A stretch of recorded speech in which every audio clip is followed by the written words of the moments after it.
మీరు special guest అయితే అమ్మగారి వాళ్ళ స్పెషల్ గెస్ట్. ఎందుకంటే నాకు తెలిసి మీరు first interview. Wife and husband అట్లా ఇంటర్వ్యూస్ వచ్చేది, కానీ ఇప్పుడు first time mother and son interview.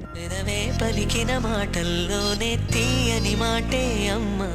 కానీ అనుకున్న సాధించారండి. మొత్తానికి అబ్బాయిని ఎమ్మెల్యే చేశారు, మీరు అనుకుంటున్న ప్రజాసేవను చేస్తున్నారు.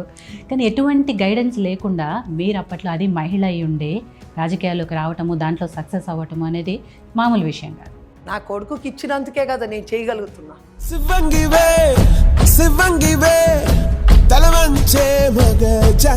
రాజకీయాల్లోకి రావటం అనేది సంపాదించడమే పరమావధిగా ఉన్న ఈ రోజుల్లో అమ్మగారు ఇప్పటివరకు చెప్పారు ప్రజాసేవ కోసమే ముఖ్యంగా వచ్చాను, అండ్ రాజకీయాల్లోకి వస్తే ఇంకొంచెం ఈజీ యాక్సెస్ ఉంటుంది కాబట్టి రాజకీయాల్లోకి వచ్చాము, అందుకు ప్రజాసేవే ముఖ్యము అని చెప్తున్నారు. అలా అమ్మగారిని అలా చూసినప్పుడు ఏమనిపిస్తుంది మీకు? బాగుంటుంది, కానీ కొంచెం మా అమ్మ అంటే నాకు భయము.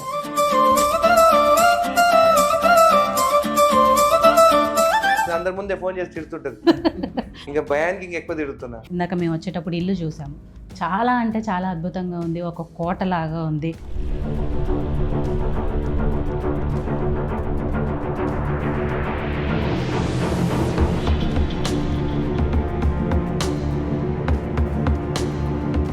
ఇంటి వెనుకున్న బ్యాక్గ్రౌండ్ ఏంటి? ఈ ఊరి పేరు రంగారెడ్డి గూడ.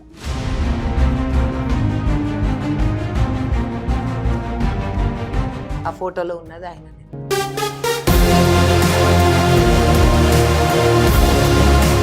మనకంటూ ఓ రాజ్యాంగాన్ని రూపొందించుకొని దాన్ని ఆమోదించుకొని చాలామంది త్యాగాల ఫలితం ఇవాళ మనము అనుభవిస్తూ వస్తున్నాం. బట్ ఇంకా ఎలాంటి మార్పులు రావాలి, ఏమనిపిస్తుంది అసలు అప్పటి నుంచి ఇప్పటి వరకు?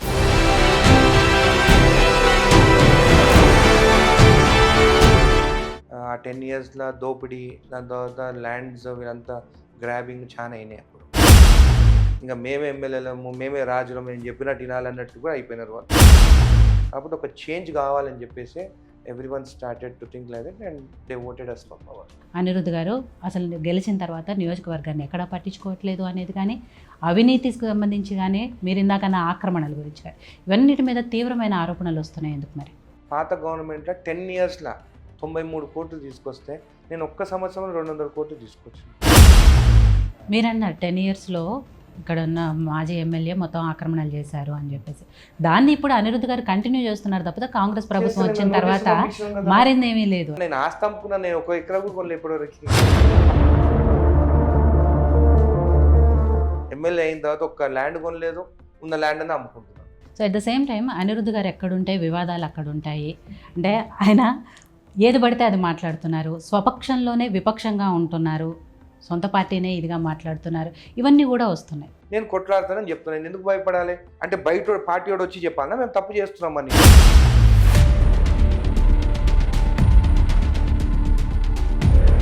అనిరుద్ధ్ గారి మీద కాంట్రవర్సీ విషయాలు వచ్చినప్పుడు కానీ మీకేమనిపిస్తుందమ్మా? బాధ అనిపిస్తుంది.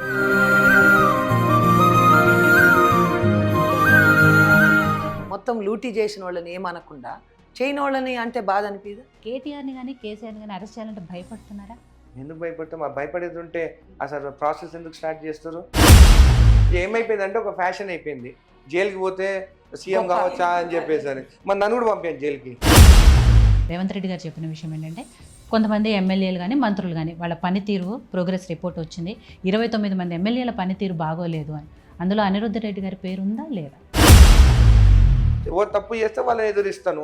నేను తప్పు చేయలేదు కాబట్టి ప్రజలను అడుగుతాను. నేను తప్పు చేయడానికి నేను భయపడను, తప్పు చేసిన వాళ్ళని నిలదీస్తాను, ఖచ్చితంగా కొట్లాడతాను, గెలుస్తాను. నమస్తే, వెల్కమ్ టు యోయో టీవీ. ముందుగా యోయో టీవీ ప్రేక్షకులందరికీ గణతంత్ర దినోత్సవ శుభాకాంక్షలు.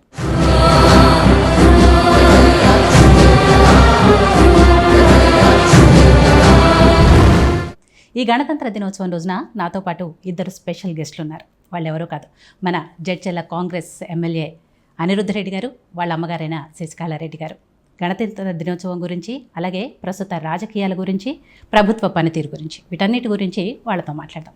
నమస్తే అండి శశికళ గారు, అలాగే అనిరుద్ధ్ గారు.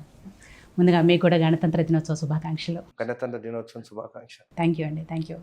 సో 2 స్పెషల్ గెస్టులు అన్నాను, కానీ మీరు స్పెషల్ గెస్ట్ అయితే అమ్మగారి వాళ్ళ స్పెషల్ గెస్ట్. ఎందుకంటే నాకు తెలిసి మీరు ఫస్ట్ ఇంటర్వ్యూ, ఇప్పటివరకు ఎప్పుడు ఇవ్వలేదు కాబట్టి థ్యాంక్ యూ సో మచ్ అండి ఫస్ట్ ఇంటర్వ్యూకి ఒప్పుకున్నందుకు. సో అబ్బాయి ఎప్పుడు వైఫ్ అండ్ హస్బెండ్ అట్లా ఇంటర్వ్యూస్ వచ్చేది, కానీ ఇప్పుడు first time mother and son interview ఇవ్వటము, అమ్మగారు ఫస్ట్ టైం కనపడటము, మాట్లాడటము, కాబట్టి స్పెషల్ ఉంటుంది. సో ఎలా అనిపిస్తుందమ్మా, అబ్బాయి ఎమ్మెల్యే, మీరు పాలిటిక్స్లో ఉన్నారు, సర్పంచ్గా ఉన్నారు, చేశారు కాబట్టి ఆ వారసత్వాన్ని నెక్స్ట్ అనిరుద్ధ్ గారికి ఇచ్చారు, ఎలా అనిపిస్తుంది? సర్పంచ్ కానీ కాదండి వారసత్వం నేను ఇచ్చింది. నేను పుట్టినప్పటి నుంచి రాజకీయ కుటుంబంలో పుట్టిందాన్ని నేను. నాకు అది చిన్నప్పటి నుంచి అదే బ్లడ్ అన్నట్టు దాని మీదనే అట్లా సర్పంచ్ అందరు చేయమంటే చేసినా కానీ సర్పంచ్ లేకున్నా కూడా నాకు ప్రజాసేవ చేయాలని ఇంట్రెస్ట్ మొదటి నుంచి కూడా ప్రజలకు సేవ చేయాలా. కానీ నాకు ముందు ఎవరు చెప్పేవాళ్ళు అప్పుడు లేరు అంత ఇదిగా, ఓకే, గైడ్ చేసేవాళ్ళు చేసేవాళ్ళు లేరు కాబట్టి కొంచెం మామూలుగా నా సొంతంగా ఏదో చేసుకుంటా పోతా ఉన్నాను. నాకు ఇంట్రెస్ట్ ఉండింది రాజకీయంలో, నా కొడుకు ఎమ్మెల్యే కావాలని. కానీ ప్రజాసేవ చేస్తున్నప్పుడు నాకు చాలా అదనిపించింది. చిన్నప్పటి నుంచి స్కూల్లో చదివేటప్పటి నుంచే కూడా పేదోళ్ళకి కానీ ఎవరికి ఏమున్నా కానీ తన సహాయం అందిస్తున్నాడు. సొంత తను ఉన్న జీతంతోనే తను ఇస్తా ఉన్నాడు. అది నాకు చాలా సంతోషంగా ఉండింది, పేదోళ్ళకి చేస్తున్నాడని. నాకు కూడా పేదోళ్ళకి చేయాలని నాకు చాలా ఇంట్రెస్ట్. ఆ దేవుడు ఏదో ఇచ్చినంత వరకు మా సాయశక్తులుగా మేము చేసుకుంటా పోతున్నాము. మాకు పదవనే కాదు, ప్రజలకు సేవ చేసి ఇంకా ఎమ్మెల్యే అయితే ఇంకొంచెం మనకి చేసేదానికి వీలవుతుంది, ఇంకా చేయనీకి కూడా వీలవుతుందని అట్లే చేసుకుంటా పోతున్నాము. మేము ముగ్గురం, నా పెద్ద కొడుకు కానీ నా చిన్న కొడుకు నేను ముగ్గురం, వాళ్ళు లేకున్నా నేను ప్రతి ఊరికి పోయి ఎవరికి ఏ ప్రాబ్లం ఉన్నా నా ఇప్పుడు కూడా అక్కడికే పోయి వస్తా ఉన్నాను. నన్ను రమ్మని నేను సగం లాపుకొని వచ్చేసిన ప్రోగ్రామ్ మధ్యలో ఫోన్ చేశాను, మధ్యలో ఫోన్ చేసినందుకు వచ్చేసిన. నాకు చాలా ఇంట్రెస్ట్ సేవ చేయాలని మాత్రం. మనం సంపాదించుకునే దానికని కాదు రాజకీయంలో దిగింది, ప్రజలకు సేవ చేస్తే అదొక తృప్తి మాకు. మనం చేసినాము, ఫలానోళ్ళకి ఇట్లా సాయం చేసినాము పేదోళ్ళకి అని. అట్లనే మనకు ఇప్పుడు సీఎం గారు కూడా మాకు సహకరిస్తున్నాడు కాబట్టి సరిపోతున్నది, లేకుంటే చాలా కష్టం సీఎం లేకుంటే. కానీ అనుకున్న సాధించారండి, మొత్తానికి అబ్బాయిని ఎమ్మెల్యే చేశారు, మీరు అనుకుంటున్న ప్రజాసేవను చేస్తున్నారు. కానీ ఎటువంటి గైడెన్స్ లేకుండా మీరు అప్పట్లో, అది మహిళ అయి ఉండి రాజకీయాల్లోకి రావటము, దాంట్లో సక్సెస్ అవ్వటము అనేది మామూలు విషయం కాదు. అది నా కొడుకుకి ఇచ్చినందుకే కదా నేను చేయగలుగుతున్నా. ఆయన చేయలేకపోతే నేను కూడా ఏం చేయలేను కదా, అట్లే ఉంటుంటే నేను కూడా అదే ఊరికినే మామూలుగా చేసుకుంటుంది. ఇప్పుడు అట్లా కాదు, మొత్తం జడ్చర్ల కాన్స్టిట్యున్సీ మొత్తం చేస్తున్నాం కదా, ప్రతి ఊరు తిరుగుతున్నాం కదా, ప్రతి మండల్, రాజాపురం మండల్ అయితే ఏమి, బాలనగర్, ఎక్కడ ఏ ఆపద వచ్చినా నేను పోతా. నా కొడుకు లేకుంటే చెప్తాడు, మమ్మీ నువ్వు పో అక్కడ, అది చనిపోయినారు ఊరున్న, ఏదన్నా ఉంటే వివాహానికి కానీ ఏదైనా ప్రతి దానికి నేను వెళ్ళిపోతా, ఏం అనుకోను. ఎంత రాత్రి బొమ్మన్నా కూడా నేను వెళ్ళిపోతా అక్కడ. అట్లా నాకు వాళ్ళకి ఇల్లు ఇవ్వాలా, రోడ్లు, ఇప్పుడు రోడ్లు చేస్తున్నందుకు నాకు చాలా సంతోషంగా ఉంది. ఏ ఊరికి పోయినా ఇంతకుముందు అసలు గవర్నమెంట్ ఉన్నప్పుడు రోడ్లే లేవు, ఈ మండలాలలో రోడ్లు లేవు. ఆ ఊరికి పోవాలంటేనే భయపడేది వాళ్ళు, కానీ చేయలేదు. ఇప్పుడు కూడా స్కూళ్ళు కూడా ఎక్కడ బాత్రూములు లేవు, కాంపౌండ్ వాళ్ళు లేవు. నాకు అదే చెప్తున్నా, నా కొడుకు నేనే ఇదే అడుగుతుంటా రాగానే, అలానూరులో స్కూల్లో బాత్రూమ్లే లేవు, అసలు లేవు. అడిగితే మనకే బాధ అనిపిస్తుంది వాళ్ళని చూస్తుంటే. చెట్ల కింద పోతున్నాం అంటారు. ఇప్పుడు 2 స్కూళ్ళకి పోయి వచ్చిన, 2 స్కూల్లో కూడా కాంపౌండ్ వాళ్ళు. కాంపౌండ్ మీరు చెప్పండి అమ్మ అంటే నాకు కూడా అనిపిస్తుంది, ఆయన కూడా ఎన్నని చేస్తాడు. ప్రభుత్వం దగ్గర కూడా పైసలు ఉన్నాయి కదా, గత ప్రభుత్వం మొత్తం లూటీ చేసేసా, ఏం లేకుండా, ఒక్క పైసా లేకుండా లూటీ చేసినారు. మనం కూడా ఎంతని చేస్తామని అట్లా బాధ అనిపిస్తుంది. వాళ్ళు అడిగినప్పుడు నాకు అది అనిపిస్తుంది. అప్పుడు కూడా నేను అనిరుద్ధుని అడుగుతుంటా, ఇట్లా ఆ ఊర్లో అది లేదు, ఈ ఊర్లో అది లేదు, పాపం పిల్లలకి ఇబ్బందిగా ఉన్నది అని. ఇప్పుడు అన్నప్పుడు ఆయన శక్తి కొద్ది చేయగలడు, కానీ శక్తికి మించి మనం కూడా చేయలేం కదా. ఇక్కడ మీరు అనిరుద్ధిని అడుగుతాను అంటున్నారు కదా, అనిరుద్ధ్ గారిని ఎలా అడుగుతారంటే తల్లిగా అడుగుతారా, సర్పంచ్గా అడుగుతారా? సర్పంచ్ లేదమ్మా, నేను సర్పంచ్ దానికి సంబంధం ఉండదు. ప్రజలకు సేవ చేయాలంటే నేను సర్పంచ్గా ఉండను. నేను ఎక్కడ కూడా ఇప్పుడు ప్రోటోకాల్ కూడా నేను సర్పంచ్ ఎమ్మెల్యే అమ్మగా నేను పోనాడికి, వాళ్ళ సీట్లో కూర్చోమన్నా నేను కూర్చోను, ఈ సీట్ నాది కాదంట. హెడ్ మాస్టర్ సీట్లో ఇప్పుడు ఆడ కూడా కూర్చోమన్నారు, నేను కూర్చోనని చెప్పిన. ఒక ఆమె ఇప్పుడు దాత ఇచ్చింది, అక్కడ స్కూల్కి పోయిన ఇరగానపల్లి అని స్కూల్కి దాత ఇచ్చింది. ఆమె నన్నే శంకుస్థాపనకి నన్నే చేయమన్నది ఫస్ట్. నేను చేయనమ్మా, నువ్వు దాతవి, నువ్వే చెయ్యి అని ఆమెతోనే చేయించినాను. నేను నిలబడే పక్క, ఎవరు దాత అంటే వాళ్ళే కదా చేయాలా. అందుకని నువ్వు మనసు, ఈ రోజుల్లో ఎవరు ఇవ్వరు, భూముల రేట్లు పెరిగిపోయినాయి కదమ్మా, ఎవరు ఇచ్చే క్వశ్చనే లేదు. ఫ్రీగా ఎవరిస్తారు దాతలు చెప్పండి, ఇచ్చింది ఆమె. ఇచ్చినందుకు నాకు సంతోషంతో ఆమె నువ్వు చేయమ్మా అంటే కూడా నేను వద్దమ్మా అంటే వద్దమ్మా అని చెప్పి ఆమెతోనే చేయించిన. ఆమె పక్కన నేను నిలబడి ఆమెతో చేయించేసి ఆ ప్రోగ్రామ్ నుంచి మళ్ళీ స్కూల్కి పోయి వేరే స్కూల్కి పోయి వాళ్ళకి షూజులు ఇచ్చి వచ్చిన. ఆ పిల్లల్ని చూస్తే నిజంగానే స్కూల్ అసలు లేవమ్మా. జడ్చర్లలో అయితే అసలు ఒక్క స్కూల్ కూడా సరిగ్గా లేదు. కాంపౌండ్ వాళ్ళు లేవు, మొత్తం పందులే తిరుగుతాయి స్కూళ్ళల్లో. ఒక కాంపౌండ్ వాళ్ళు లేదు, బాత్రూమ్లు కూడా లేవు వాళ్ళకి. ఒక బాత్రూమ్ 150 మంది పిల్లలు ఉన్నారు, టీచర్లతో కూడా అదే బాత్రూమ్. దాని మీద ఇప్పుడు నేను అది ఫోకస్ పెడతా ఉంటా. అదే నేను ఇప్పుడు అనిరుద్ధికి కూడా చెప్పిన, జడ్చర్ల స్కూళ్ళు అధ్వానంగా ఉన్నాయి, 10 ఏళ్ల నుంచి వాళ్ళు పట్టించుకోలేదు. అప్పుడు కాంగ్రెస్ గవర్నమెంట్ ఉన్నప్పుడు చేసిన స్కూళ్ళు అవి, పాత స్కూళ్ళు అవన్నీ. వీళ్ళ లేదు, అవసరం లేదు వాళ్ళకి భూములు చూసుకొని వాళ్ళకి సరిపోలేదు, టైం లేదు వాళ్ళకి. అందువల్ల ఈ స్కూల్ అసలు వాళ్ళు ఎప్పుడు రాలేదమ్మా, మీరు వచ్చినారు ఫస్ట్ టైం అని అడుగుతున్నారు. అది వాళ్ళకి ఏంటంటే అనిరుద్ధ్ షూస్ ఇస్తున్నారని వాళ్ళకి అది చాలా అదే అయిపోయింది. వచ్చి మళ్ళీ మీరు ఇంతమంది, మీరు నిన్న ఒక ఆయన అడిగినాడు, నేను పోతా ఉంటే రోడ్డు మీద నడుచుకుంటా పోతున్నా వేరే ఒక ఊరికి. అమ్మ మీరేంది ఇంటి మొత్తం ముగ్గురు చేస్తున్నారు, ఒకరు కాదు, మీరు ఏం పదవి లేకుండా కూడా మీరు ప్రతి దాంట్లోకి మీరు ఫోన్ చేయగానే చావుకైనా ఎక్కడికైనా మీరు వచ్చేస్తూ ఉన్నారు అని వాళ్ళు అడిగితే, అది దాంట్లోకి దిగిపోయినాం. మాకు మైండ్లో అంతా మనం ఏం చేయాలా, మన కాన్స్టిట్యున్సీకి ఏం చేయాలా అనే మైండ్లో పడిపోయింది కాబట్టి తిరుగుతున్నాము. మాకు ఇంటి సంగతి కంటే కూడా ముందు ఆ ప్రజల సంగతికే, మాకు వాళ్ళకి అన్ని చేసినాకనే మా ఇంటి సంగతి అన్నట్టు ఇప్పుడు నా మైండ్లో అట్లే ఉంది. ఓకే, సో అనురాధ్ గారు కంగ్రాట్స్ అండి. మనం ఎలక్షన్లో ముందు కలిసాము, ఎలా జరుగుతుంది క్యాంపెయిన్ ఏంటి అనేది అప్పుడు మాట్లాడుకున్నాము. ఎట్లాస్ట్ సాధించారు, ఎమ్మెల్యేగా ఉన్నారు, సో కాబట్టి కంగ్రాట్స్. అట్లే అంటే రాజకీయాల్లోకి రావటం అనేది సంపాదించడమే పరమావధిగా ఉన్న ఈ రోజుల్లో అమ్మగారు ఇప్పటివరకు చెప్పారు, ప్రజాసేవ కోసమే ముఖ్యంగా వచ్చాను, అండ్ రాజకీయాల్లోకి వస్తే ఇంకొంచెం ఈజీ యాక్సెస్ ఉంటుంది కాబట్టి రాజకీయాల్లోకి వచ్చాము, అందుకు ప్రజాసేవే ముఖ్యము అని చెప్తున్నారు. అలా అమ్మగారిని అలా చూసినప్పుడు ఏమనిపిస్తుంది మీకు? బాగుంటుంది, కానీ కొంచెం మా అమ్మ అంటే నాకు భయము. ఓహ్, ఎందుకంటే ఫోన్ చేసేది ఊరు పోయి అక్కడి నుంచి ఫోన్ అందరి ముందే ఫోన్ చేసి తిడుతుంటది, ఇక్కడ ఈ స్కూల్ లేదు, ఇది అవుతుంది, ఏం చేస్తున్నావు అని తిడుతుంది. ఇంకా భయానికి ఎక్కువ తిడుతున్నారు. ఇంకా ఫండ్స్ తీసుకురావాలని చెప్పేసి ఇప్పుడు మా అమ్మ చెప్పినట్టు స్కూల్ బిల్డింగ్స్, ఈ స్కూల్ షూస్ ఇస్తున్నాం కదా, స్కూల్ పోయినప్పుడల్లా మేమే కావాలని పోతున్నాం ఆ స్కూల్ చూసేదానికి ఎట్లుందనేది.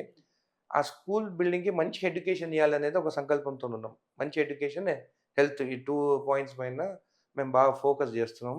అయితే ఈ స్కూల్స్కి నిధులు తీసుకురావాలని చెప్పేసి ఇక్కడ చాలా ఇండస్ట్రీస్ ఉన్నాయి. ఈ మంతే ఈ 20th నాడే మీటింగ్ పెట్టినాను వాళ్ళని ఇండస్ట్రీస్ డిపార్ట్మెంట్తోనే. సిఎస్ఆర్ ఫండ్స్ వస్తే మా అన్ని స్కూల్స్లో ఒక మొత్తం ఎస్టిమేషన్ వేయించాను. దాదాపు మాకు ఒక 70 crore రూపీస్ అవసరం దానికి. సో అందరినీ రిక్వెస్ట్ చేసి ఫండ్స్ తీసుకొచ్చి ఈ ఇయర్లో డెవలప్ చేయాలని చెప్పేసి దాని నుంచి ఇప్పుడు మీటింగ్స్ పెట్టినాను. ఖచ్చితంగా దేవుని ఆశీర్వాదం ఉంటే ఇది కూడా కంప్లీట్ అవుతుందని చెప్పి నేను అనుకుంటున్నాను. ఓకే, అమ్మగారు ఇందాక చెప్తూ ప్రజాసేవ ఇంట్రెస్ట్ కాబట్టి, రాజకీయాలు కూడా చిన్నప్పటి నుంచి ఇంట్రెస్ట్ కాబట్టి నేను దాంట్లోకి వచ్చాను అని చెప్తున్నాను. మీకు కూడా చిన్నప్పటి నుంచి వాటినే చూసి పెరిగారు కాబట్టి అలా చిన్నప్పటి నుంచి ఇంట్రెస్ట్ ఉందా, లేకపోతే ముందు అమ్మగారు రిక్వెస్ట్ చేశారా, నువ్వు ఎమ్మెల్యేగా ఉంటే ఇంకా మనము బాగా చేయొచ్చు ప్రజలకి అని చెప్పేసి తను చెప్తే పోటీ చేశారా? అంటే మా ఫాదర్ సైడ్ పాలిటిక్స్ ఎవరు లేకుండే. మా ఫాదర్ సైడ్, మా మెటర్నల్ గ్రాండ్ ఫాదర్ సైడ్, మా మదర్ వాళ్ళ ఫాదర్ నల్లపరెడ్డి గోపాల్ రెడ్డి. ఆయన ఎప్పుడు ఆయన ఏ పదవి లేకున్నా కానీ సోషల్ సర్వీస్ బాగా చేసేది. ఆయన వాళ్ళ బ్రదర్స్ కూడా మినిస్టర్స్ ఉండేది అంత ఉండేది, కానీ ఆయననే ఫీల్డ్లో ఉండి అందరికి హెల్ప్ చేసేది. చాలా తక్కువ ఏజ్ కూడా ఆయన హార్ట్ అటాక్తో చనిపోయాడు. దాని తర్వాత మా మేనమామను కూడా చూస్తాను, వాళ్ళు ఎప్పుడు ఆస్తులు బొడగొట్టుకున్నా కానీ వాళ్ళు ఎవరు ఏం సంపాదించుకోలేదు, కానీ మంచి పేరు తెచ్చుకున్నారు. మాకు కూడా అట్లనే మంచి పేరు తెచ్చుకోవాలని. కానీ మా మదర్ కూడా పాలిటిక్స్ నేను ఎంటర్ అయ్యేటప్పుడు వద్దని చెప్పింది. మా నాయనని చూస్తాను, మా ఫ్యామిలీని చూస్తాను, ఆస్తులు బోడగొట్టుకుని తప్ప మన ఫ్యామిలీలో ఎవరు రాజకీయాలు సంపాదించుకోవడానికి ఎవరు పోరు, అట్లాంటి ఫ్యామిలీ మనది, వద్దు, ఫ్యామిలీ లైఫ్ ఉండదని కూడా చెప్పింది. కానీ నేనే ఇంకా లేదు, ఖచ్చితంగా మనము చేయాల్సిందే మనకి పేదల ప్రజలకు అని చెప్పేసి రాజకీయాలకు రావడం జరిగింది. ఈవెన్ మై వైఫ్ ఆల్సో స్టార్టింగ్లో బాగా వద్దని చెప్పింది, ఫ్యామిలీ లైఫ్ లేదు, నువ్వు కొడుకుని కూడా నువ్వు చూసుకోలేకపోతావు, నువ్వు ఫ్యామిలీ లైఫ్ ఉండదని కూడా. ఈవెన్ షీ వాజ్ బాగా స్ట్రాంగ్గా she fought with me. But okay, నేను ఆ జిద్దుతో లాస్ట్ 10 years నుంచి, ఆ 10 years అనేది it was a very bad time for me. దాన్ని గెలిచిన తర్వాత everyone are supporting me, and definitely నేను ఈ కాన్స్టిట్యున్సీని మంచి అభివృద్ధిలో ముందుకు తీసుకెళ్తాను. సో వాళ్ళు ఏదైతే భయపడ్డారో అంటే ఆస్తులు పొడగొట్టుకుంటామనో, లేకపోతే పర్సనల్ లైఫ్ ఉండదు, ఫ్యామిలీతో, అదే అన్న మనీ పైన అంత ఇంట్రెస్ట్ ఒకటి లేదు మా ఫ్యామిలీలో, కానీ ఫ్యామిలీ లైఫ్ పోతుంది అని చెప్పేసి. నిజంగానే రాజకీయ నాయకులు అందరూ అంటారు, కానీ ప్రజలు పోతే నువ్వు వస్తలేవు అది అని చాలా మంది తిరుగుతుంటే కూడా చూస్తాను వీడియోస్. బట్ వాళ్ళు ప్రజలు అర్థం చేసుకుంది ఏంటంటే మాకు కూడా ఒక ఫ్యామిలీ ఉంటుంది, మాకు కూడా ఒక ఫ్యామిలీ టైం ఇవ్వాల్సి ఉంటుంది. మేము 24 గంటలు ఖచ్చితంగా ఎవ్రీ ఎమ్మెల్యే మరి ఫీల్డ్లోనే ఉంటారు. వాళ్ళు ఎక్కువ ఎవరు ఫోన్ చేసినా వెళ్ళిపోతారు, కానీ we are missing our family also అని కూడా మా ప్రజలు కూడా అర్థం చేసుకోవాలి. Right. వాళ్ళు కూడా దాని అదే అండి, వాళ్ళు ఏదైతే భయపడ్డారో అంటే పర్సనల్ లైఫ్ మిస్ అవుతాము అనేది అది కొంతవరకు జరుగుతుంది. బట్ కానీ మీకు ప్రజాసేవ ఇంట్రెస్ట్ అనేది కాబట్టి చాలా మంది ఎమ్మెల్యేలు మేము మాట్లాడుతుంటాం కదా, వాళ్ళ పిల్లలు ఏ క్లాస్ ఉంటుందో కూడా వాళ్ళకి తెలియదు. ఏ క్లాస్ చదువుకుంటున్నారు, ఏ స్కూల్, వాళ్ళ టీచర్ ఎవరు, వాళ్ళు ఏ సబ్జెక్ట్ చదువుకుంటారని కూడా తెలియదు. అంటే నెగ్లెక్ట్ అయిపోతాం. మేము ఎప్పుడు ఏం ఆలోచిస్తాం, ఆ ఊరికి పోవాలి, అక్కడ ఏం ఇష్యూస్ ఉన్నాయని ఆలోచిస్తుంటాం, కానీ సొంత ఇల్లు విషయాలు కూడా చాలా మంది ఎమ్మెల్యేలు కూడా మర్చిపోతున్నారు. సో అమ్మ, గణతంత్ర దినోత్సవం గురించి మాట్లాడుకుంటున్నాం కాబట్టి మీ చిన్నప్పుడు గణతంత్ర దినోత్సవానికి ఇప్పుడు జరుగుతున్న దానికి మార్పులు ఎలా చూసుకుంటూ వస్తున్నారు మీరు? చాలా మార్పులు అయిందమ్మా ఇప్పటికి అప్పటికి. అంటే ఎలాంటి అప్పుడు మార్పులు? ఏమున్నది, ఊరికే స్వీట్ ఇచ్చేది అంతే కదా. అదే ఎక్కడ వాళ్ళు చేసుకునేది. ఇప్పుడు కాదు, ఊర్లో వాళ్ళు కూడా అప్పుడు ఊర్లో వాళ్ళు వచ్చేటోళ్ళు కారు, ఎవరు పబ్లిక్ వచ్చేటోళ్ళు కాదు, ఏ స్కూల్లో ఆ స్కూల్లో చేసుకుంటుండారు. ఇప్పుడు మాత్రం అంత విలేజ్ వాళ్ళు అందరూ వచ్చి అందరు వాళ్ళు కూడా చేసుకుంటా ఉన్నారు. అందరూ స్వీట్లు తెచ్చడం, పంచడం అన్నీ చేసుకుంటా ఉన్నారు. అది ఒక అంటే పండగలాగా దేశభక్తి చేస్తున్నారు. ఇప్పుడు అదే దేశభక్తి పెరిగిందనే అనుకోవాలి. దేశభక్తి అయితే పెరిగింది. అవేర్నెస్ పెరిగింది పెరిగింది. ముఖ్యంగా. అప్పట్లో ఇంత మీడియా కానీ లేకపోతే గణతంత్ర దినోత్సవం అంటే మీడియాలు లేవు కదా, ఏంటి టీవీలు అనేది లేవు కూడా అప్పుడు. తెలియని రోజు. అప్పుడు టీవీలు కూడా లేవు కదా, ఏమీ లేవు కదా. మ్మ్. ఇప్పుడు అంటే అన్నీ వచ్చేసినాయి. ఇప్పుడు ఫోన్లే చాలు. ఇప్పుడు ఊర్లలో ప్రతి ఒక్కరికి ఫోన్లు, అందరూ దాంట్లోనే చూసుకుంటున్నారు. టీవీ కంటే కూడా ఎక్కువ ఇప్పుడు ప్రతి వాళ్ళే మనకు చెప్తున్నారు, ఇక్కడ ఆ ఊర్లో ఇట్లయింది, ఇక్కడ అయింది, అదైంది, ఇదైంది అని వాళ్ళే చెప్తున్నారు మనకి. వాళ్ళు కూడా చెప్తున్నారు, అంత చిన్న పిల్లల కాడి నుంచి చెప్తా ఉన్నారు. సో ఈ గణతంత్ర దినోత్సవాన్ని ఎలా సెలబ్రేట్ చేసుకుంటున్నారు మరి? అంటే స్కూల్స్లో ఉన్న వాటిలోనే చేస్తున్నారా, ఏం చేస్తున్నారు? ఎప్పుడు స్కూల్లోనే స్కూల్లోనే అంతే. వాళ్ళు పిలుస్తారు. నేను సర్పంచ్ కాకున్నా కానీ మీరు ఎలాగో వెళ్తారు కాబట్టి. అప్పుడు ఈ బుక్స్ ఇచ్చేవాడు అనిరుద్ధు, వాళ్ళకి పెన్స్ అంటే బుక్స్ అంటే బట్టలు కూడా ఇస్తున్నాడు అప్పుడు, ఈయన జాబ్ చేసేటప్పుడు. ఇప్పుడు కాదు, రాజకీయాల్లోకి రాకముందు జాబ్ పెళ్లి చేసేటప్పుడు కాకముందు బుక్స్ ఇచ్చేవాడు, బట్టలు ఇచ్చేవాడు, వాళ్ళకి డ్రెస్సులు కొని ఇచ్చేవాళ్ళు ఆడపిల్లలకి. మేమే పోయి ఇచ్చేసి వస్తుంటాం. సో తను ఇందాక చెప్పారు 10 years చాలా స్ట్రగుల్ అయ్యాము రాజకీయాల్లోకి రావడానికి. ఎట్లాస్ట్ మొన్న ప్రజలు మమ్మల్ని అర్థం చేసుకున్నారు, గెలిపించారు, ఇప్పుడు ప్రజలకు ఏం కావాలో అది చేస్తున్నాము. అంటే వాళ్ళు చేసిన ఆ ప్రభుత్వం చేసిన దానికి వాళ్ళకి చాలా అది అయిపోయింది. వీళ్ళు చెయ్యరు అనేటట్టు అయిపోయింది. మనం ప్రజల్లో ఎక్కడ పోయినా ఎవరికన్నా ఏమైనా జరిగినా ఆపదంటే వాళ్ళ ముందుండాం మనం. అప్పుడు వాళ్ళు అక్కడ లేదు. ఎప్పుడైతే మనం ఓట్లప్పుడే వాళ్ళు మనిషి కనబడుతుండేవాళ్ళు. మనం అట్లా కాదు. ఓట్లకనే కాదు, మనం టిక్కెట్ ఇవ్వకపోయినా కూడా మేము తిరుగుతుంటాం, చేస్తుంటాం, ప్రజలకు అదే పని చేస్తుంటాం. ఎవరు చనిపోయినా పేదోళ్ళు ఉన్నా కొంతమందికి స్కూల్ కూడా పైసలు ఇచ్చేది, చదువుకునే దానికి కూడా ఇచ్చుండాడు చాలా మందికి. ఇట్లా హ్యాండిక్యాప్డ్ వాళ్ళకి వీల్ చైర్లు అప్పుడు మనకి టికెట్ రాకముందు కూడా అదే సేవ చేస్తున్నాము. నాకు అదే ఇష్టం. నాకు సంపాదించుకొని కోట్లు సంపాదించేసుకొని మందిని ముంచాలా అని అది నాకు లేదు. ఎక్కడ పోయినా స్కూల్లో ఘోరంగా ఉంది. నేను చెప్పినా కదా మీకు, ఇప్పుడు బాత్రూములు లేవు, ఏం లేవని. ఇప్పుడు పోయినా కూడా నన్ను కాంపౌండ్ వాళ్ళు అడిగింది. ఈ స్కూల్లో కూడా ప్రతి స్కూల్లో కాంపౌండ్ వాళ్ళు లేవు. మీరు బాత్రూమ్ ఎట్లా పోతుండ్రని నేను అడిగిన పిల్లల్ని. 10 ఏళ్ల నుంచి అడగకుండా మేము రాగానే మీరు షూజులు ఇస్తుంటే, మేము సొంత నిధులతో షూజులు ఇస్తున్నాం కదా, ఇస్తుంటే మీరు నన్ను మమ్మల్ని అడుగుతారు ఏంది 10 ఏళ్ల నుంచి ఏం చేసినారని అడిగిన. పిల్లల్ని అడిగిన, టీచర్లను కూడా అడిగి వదిలేసుకున్నాం. వాళ్ళు చేయరని తెలిసిపోయింది. మళ్ళీ ఎట్లా బాత్రూమ్ పోతున్నారంటే చెట్ల కింద పోతున్నాం అని అన్నారు. నాకు అది ఇంకా బాధేసింది. పిల్లలు చెట్ల కింద పోతున్నారు. ఇక ఎవరు ఉంటారమ్మా, పేదోళ్ళు కూడా అప్పు చేసి ప్రైవేట్ స్కూల్కి పంపించేస్తారు. ఇక గవర్నమెంట్ స్కూల్ పడిపోతాయి కదా. ఇప్పుడు పడిపోయినా కూడా ఇప్పుడు నేను జడ్చర్లలో కూడా స్కూళ్ళు తిరుగుతున్నా. ఈయనకు కూడా తెలియదు, అనిరుద్ధుకు తెలియకుండా నా సొంతంగా చూసిన. షూజులు ఇచ్చేటప్పుడు చూసిన, వాళ్ళకి మంచినీళ్ళు లేవు. ఏది మిషన్ భగీరథ వస్తుందంట కానీ వాళ్ళకి సరిగ్గా పట్టించుకునేటోళ్ళు లేరు. అది కూడా కూలిపోతూ ఉంది స్కూల్, హై స్కూల్ అది జడ్చర్ల టౌన్లోనే. మళ్ళీ వాళ్ళకి పందులు గోడ పడిపోతే పందులన్నీ లోపల ఉన్నాయి, స్కూల్ లోపల ఉన్నాయి పందులు. నాకు కూడా అర్థం కాలేదు చూస్తే. వాటర్ ఫిల్టర్ పెట్టిండమ్మా అని అడిగినారు నన్ను. సరే అని చెప్పేసి నాకేం అర్థం కాక మున్సిపల్ కమిషనర్ని పిలిచి అడిగిన, ఎట్లా గోడ అది ఇది అని అంటే, నేను కట్టిస్తామా గోడ అన్నాడు. ఆయన కొత్తగా వచ్చినాడు, అంతకుముందు ఆయన కాదు. వచ్చితే ఆయన కట్టించేసినాడు, అయిపోయింది. నిన్న పోయి చేయించేసిన, మళ్ళీ మట్టి కొట్టిచ్చేసి డోజర్ బెడ్ సాఫ్ చేయించేసిన, మిషన్ భగీరథ కనెక్షన్ ఇంకొక కనెక్షన్ ఇప్పించిన. నిన్న పోయి నేను చూసి వస్తే ఆ టీచర్లకు అది సంతోషం కాదు. 10 ఏళ్ల నుంచి మేము అడిగితే ఒక్కరు పట్టించుకోలేదమ్మా ఇక్కడ. ఇక అందరు వెళ్ళిపోయే కాడికి వచ్చేసి టీచర్లు చాలా బాగున్నారు. గవర్నమెంట్ స్కూల్ టీచర్లు చాలా బాగా వాళ్ళు చదువు చెప్పడం కానీ వాళ్ళు ఇంగ్లీష్లో మాట్లాడుతున్నారు పిల్లలు. గవర్నమెంట్ స్కూల్ లాగా లేవు ప్రతి స్కూల్లో. నాకు అదొకటి నచ్చింది ఇక్కడ మా కాన్షియన్స్లో. ఏ మండలంకి పోయినా వాళ్ళు ఇంగ్లీష్ మాట్లాడుతున్నారు, అదే గొప్పతనం. ప్రైవేట్ స్కూల్ అని గొప్ప కాదు, వాళ్ళ టీచర్లు బాగా ఇంట్రెస్ట్గా చెప్తా ఉంటారు. టీచర్లు చెప్పినందుకు నాకు అది సంతోషమైంది. ఆ టీచర్లు అడిగిన అప్పుడే నాకు ఇంట్రెస్ట్ అయ్యి నేను ఎంబడి దాకి వారం రోజులలో చేపించేసిన వాళ్ళ పని. ఇప్పుడు నేను అదే పెట్టుకోనుంటా, ఇప్పుడు జడ్చల మీదనే పెట్టుకోనుంటా. ఏ స్కూల్ ఎట్లున్నది, మన తోచిన సో సహాయం. రోజు మీకు ఇంకా కాల్స్ తప్పవు అయితే అమ్మగారి నుంచి అది చేయించు ఆ స్కూల్లో ఇది అని చెప్పలేదు, ఆయన Definitely గా. చెప్పకుండానే ఒక చేసిన. పక్క మా అన్న ఒక దగ్గర, మా అమ్మ ఒక దగ్గర, నేను లేకున్నా కానీ వాళ్ళు అటెండ్ అవుతున్నారు. ఓకే. అదే నేను పబ్లిక్ అదే చెప్తాను. ఇప్పుడు అన్ని ఫంక్షన్కి రావాలంటున్నా ఒకటే ముహూర్తానికి 20 పెళ్ళిళ్ళు ఉంటాయి. ఒకటేసారి 20 పెళ్ళిళ్ళకి కూడా పోలేము. ఫస్ట్ స్టార్ట్ అయితే రాత్రి వాళ్ళ ఇంటికి పోయే టైంకి రీచ్ అవుతాను. అందుకని మేము డివైడ్ అయ్యి మదన్ ఒక పక్క, నేను ఒక సైడ్, మా బ్రదర్ ఒక సైడ్, ఎక్కువ కాన్షియస్ మా పెద్ద కొడుకు కూడా నవాపేట మండలము అట్లా ఎక్కడ ఏది ఉంటే నేను కూడా పోతా. వీళ్ళిద్దరు లేకుంటే నేను వెళ్ళిపోతా. ఏ రాత్రి ఎవరికి ఏమన్నా అయిందంటే వెళ్ళిపోతా. సో అనిరుద్ధ్ గారు, మీరు కూడా చిన్నప్పటి నుంచి ఇప్పటికి చాలా గణతంత్ర దినోత్సవాలు జరుపుకొని ఉంటాం. స్కూల్ డేస్ నుంచి ఇప్పటి వరకు ఎమ్మెల్యేగా ఉన్నారు, ఇప్పుడు కూడా గణతంత్ర దినోత్సవం జరుపుకుంటున్నాం. కాబట్టి మీరు చిన్నప్పటి నుంచి ఇప్పటికీ చూసిన మార్పులు, అట్లే మనకంటూ ఓ రాజ్యాంగాన్ని రూపొందించుకొని దాన్ని ఆమోదించుకొని చాలామంది త్యాగాల ఫలితం ఇవాళ మనము అనుభవిస్తూ వస్తున్నాం. బట్ ఇంకా ఎలాంటి మార్పులు రావాలి, ఏమనిపిస్తుంది అసలు అప్పటి నుంచి ఇప్పటి వరకు? ఎడ్యుకేషన్ సిస్టంలో మార్పు కావాలి. ఎడ్యుకేషన్ సిస్టమ్ చేంజ్ కావాలి. స్కూల్స్ కూడా ఇప్పుడు యంగ్ ఇండియా మన కాలేజ్ స్కూల్స్ కూడా వస్తున్నాయి మన దగ్గర. 150 crores సీఎంగా మా దగ్గర కూడా శాంక్షన్ చేసాం. అంటే వాళ్ళకి ఇంగ్లీష్లో మాట్లాడేదానికి కానీ, ఇంగ్లీష్ క్లాసెస్ కానీ, స్పోర్ట్స్ కానీ ఇవంతా వాళ్ళకి డెవలప్ చేయాలని చెప్పేసి స్టార్ట్ చేస్తున్నాము. అయితే ఇండిపెండెన్స్ వచ్చిన తర్వాత కూడా చాలా మంది గవర్నమెంట్ స్కూల్లో చదువుకొని ఈరోజు ఉన్న ఇండస్ట్రియల్స్ కానీ ఉన్న గవర్నమెంట్ స్కూల్లో చదువుకున్నారు. రాను ఏం చేస్తారంటే ప్రైవేట్ స్కూల్స్కి సపోర్ట్ చేసుకుంటూ గవర్నమెంట్ స్కూల్స్ అంతా నెగ్లెక్ట్ చేస్తారు.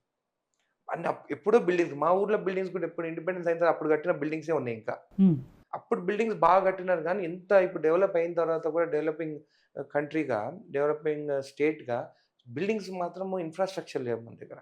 ఆ పాత ఇన్ఫ్రాస్ట్రక్చర్ డెవలప్ చేయలేదు. అందుకని ఆ ఇన్ఫ్రాస్ట్రక్చర్ డెవలప్ చేసి ఈరోజు నా కాన్స్టిట్యున్సీలో గవర్నమెంట్ స్కూల్లో 28,000 మంది చదువుకుంటారు, 28,000 స్టూడెంట్స్. సో ఆ 28,000 స్టూడెంట్స్ ఇంతమంది గవర్నమెంట్ స్కూల్ చదివితే వాళ్ళకి ప్రాపర్ ఎడ్యుకేషన్ ఇస్తే నెక్స్ట్ జనరేషన్ వాళ్ళకి చేంజ్ అవుతుందని చెప్పేసి we want to develop the infrastructure for that. Okay. And మీరు అంటున్నారు అంటే గవర్నమెంట్ స్కూల్స్ని డెవలప్ చేయలేదు కాబట్టి ప్రైవేట్ స్కూల్స్ని ఎంకరేజ్ చేసే గవర్నమెంట్స్ కాబట్టి ఇవాళ ఈ సిచ్యువేషన్. బట్ కాంగ్రెస్ గవర్నమెంటే కదా ఎక్కువ అధికారంలో ఉంది. లాస్ట్ 10 years నుంచి మాట్లాడుతున్నాను. మీరు స్వతంత్రం వచ్చిన దగ్గర నుంచి నేను అదే అంటారు. ఇండిపెండెన్స్ వచ్చిన తర్వాత దాని తర్వాత కాంగ్రెస్ గవర్నమెంటే ఉన్నది, అప్పుడే అన్ని డెవలప్ అయినాయి అని చెప్తున్నా. ఈ 10 years వల్ల మెయింటెనెన్స్ చేయకుంటే 10 years ఈ బిల్డింగే మెయింటెనెన్స్ చేయకుంటే బిల్డింగ్స్ పరిస్థితి ఎట్లుంటాయి? కాంగ్రెస్ గవర్నమెంట్ లో చేసిన మనీ ఇవ్వకుంటే ఎట్లా? ముందు గవర్నమెంట్ స్కూల్సే కదా, ఈ 10 years అనే కదా ప్రైవేట్ స్కూల్స్ ఎక్కువ వచ్చింది. అదే అండి, కాంగ్రెస్ గవర్నమెంట్ లో చేసిన డెవలప్మెంట్ తప్ప తర్వాత ఏమీ జరగలేదు. అసలు వాళ్ళకి ఫండ్సే రాలేదు స్కూల్స్.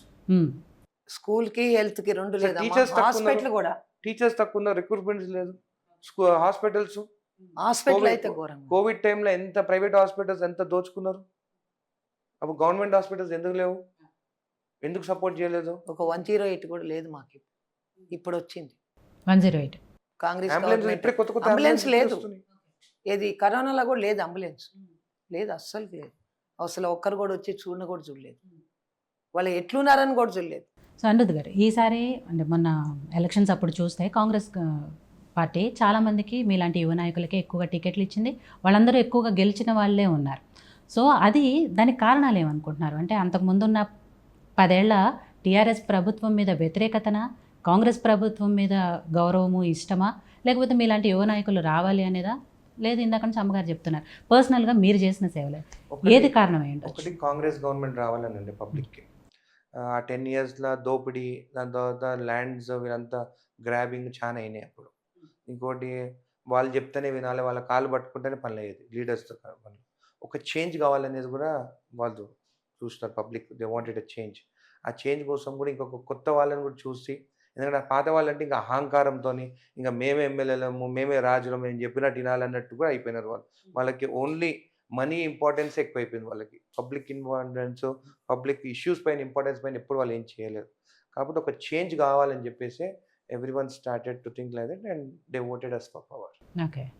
సో వాళ్ళు ల్యాండేనమ్మా, ల్యాండే చేసుకుంటున్నారు, కబ్జాలు అవే. నాకు ఇప్పుడు అవే వస్తున్నాయి. మా భూమి పేదోళ్ళు మా భూమి కబ్జాలు చేసినారు, ఈ భూమి ఇట్లా చేసినారు అని వాళ్ళు చెప్పుకుంటున్నారు. వాళ్ళు ఏం చేయలేరు కదా. వాళ్ళు అంత డబ్బు పెట్టి వాళ్ళు తిరిగి అంత శక్తి లేని వాళ్ళే ఉన్నారు. చాలా భూములు అయినాయి. ఇప్పుడు సైలెంట్గా ఉన్నది. ఆ భూముల కాడికి ఎవరు జోలికి పోవటం లేదు. అది ఒక్కటి బాగైంది పేదోళ్ళకి. అది వాళ్ళు సంతోషపడుతున్నారు కూడా పేదోళ్ళు చాలా మంది. నేను ఇప్పుడు కూడా కరప్షన్ తగ్గిందని అని అంటలేను నేను. కరప్షన్ అప్పుడు అంత లేదు. ల్యాండ్ లా ఇంకా జరుగుతుంది revenue department law, and I'm going to take it up. నేను ఎట్లా ఉందంటే తప్పు జరుగుతుందంటే నేను 100% ఐ టేక్ ఇట్ అప్. ఈ గవర్నమెంట్ లో కూడా రెవెన్యూలా జరుగుతుంది. ఆ డీటెయిల్స్ అంతా తీస్తున్నాను. I definitely talk in the assembly. అవి ఏవేవి గవర్నమెంట్ భూములు ఏం చేస్తున్నారు అనేది పబ్లిక్ లో కూడా మాట్లాడతాను. నేనేం దాన్ని భయపడను. కొన్ని జరుగుతున్నాయి, టీవీలలో కూడా నేను చూస్తున్నాను. రెవెన్యూ డిపార్ట్మెంట్ ఇంకా కరప్షన్ కొంచెం జరుగుతుంది, కొంచెం అనేది కాదు, బాగానే జరుగుతుంది. ఇప్పుడు ఐ టేక్ ఇట్ అప్. మీరన్న అవినీతి ఆక్రమణల గురించి మీతో నేను మళ్ళీ మాట్లాడతాను ముందు. బట్ అమ్మ, కొద్దిసేపు ఈ రాజకీయాలు ఇవన్నీ పక్కన పెడితే, ఇందాక మేము వచ్చేటప్పుడు ఇల్లు చూసాము.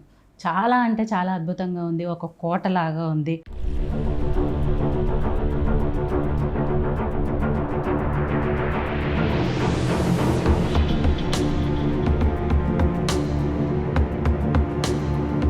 అంటే పాత ఇల్లు ఆ మోడల్ ఎక్కడ పోకుండా దీన్ని మంచిగా కట్టుకుంటూ చేశారు. సో మీరు ఇక్కడే వచ్చారు కాబట్టి, అంటే ఏంటి ఇంటి వెనక ఉన్న బ్యాక్గ్రౌండ్ ఏంటి, ఎలా వచ్చింది?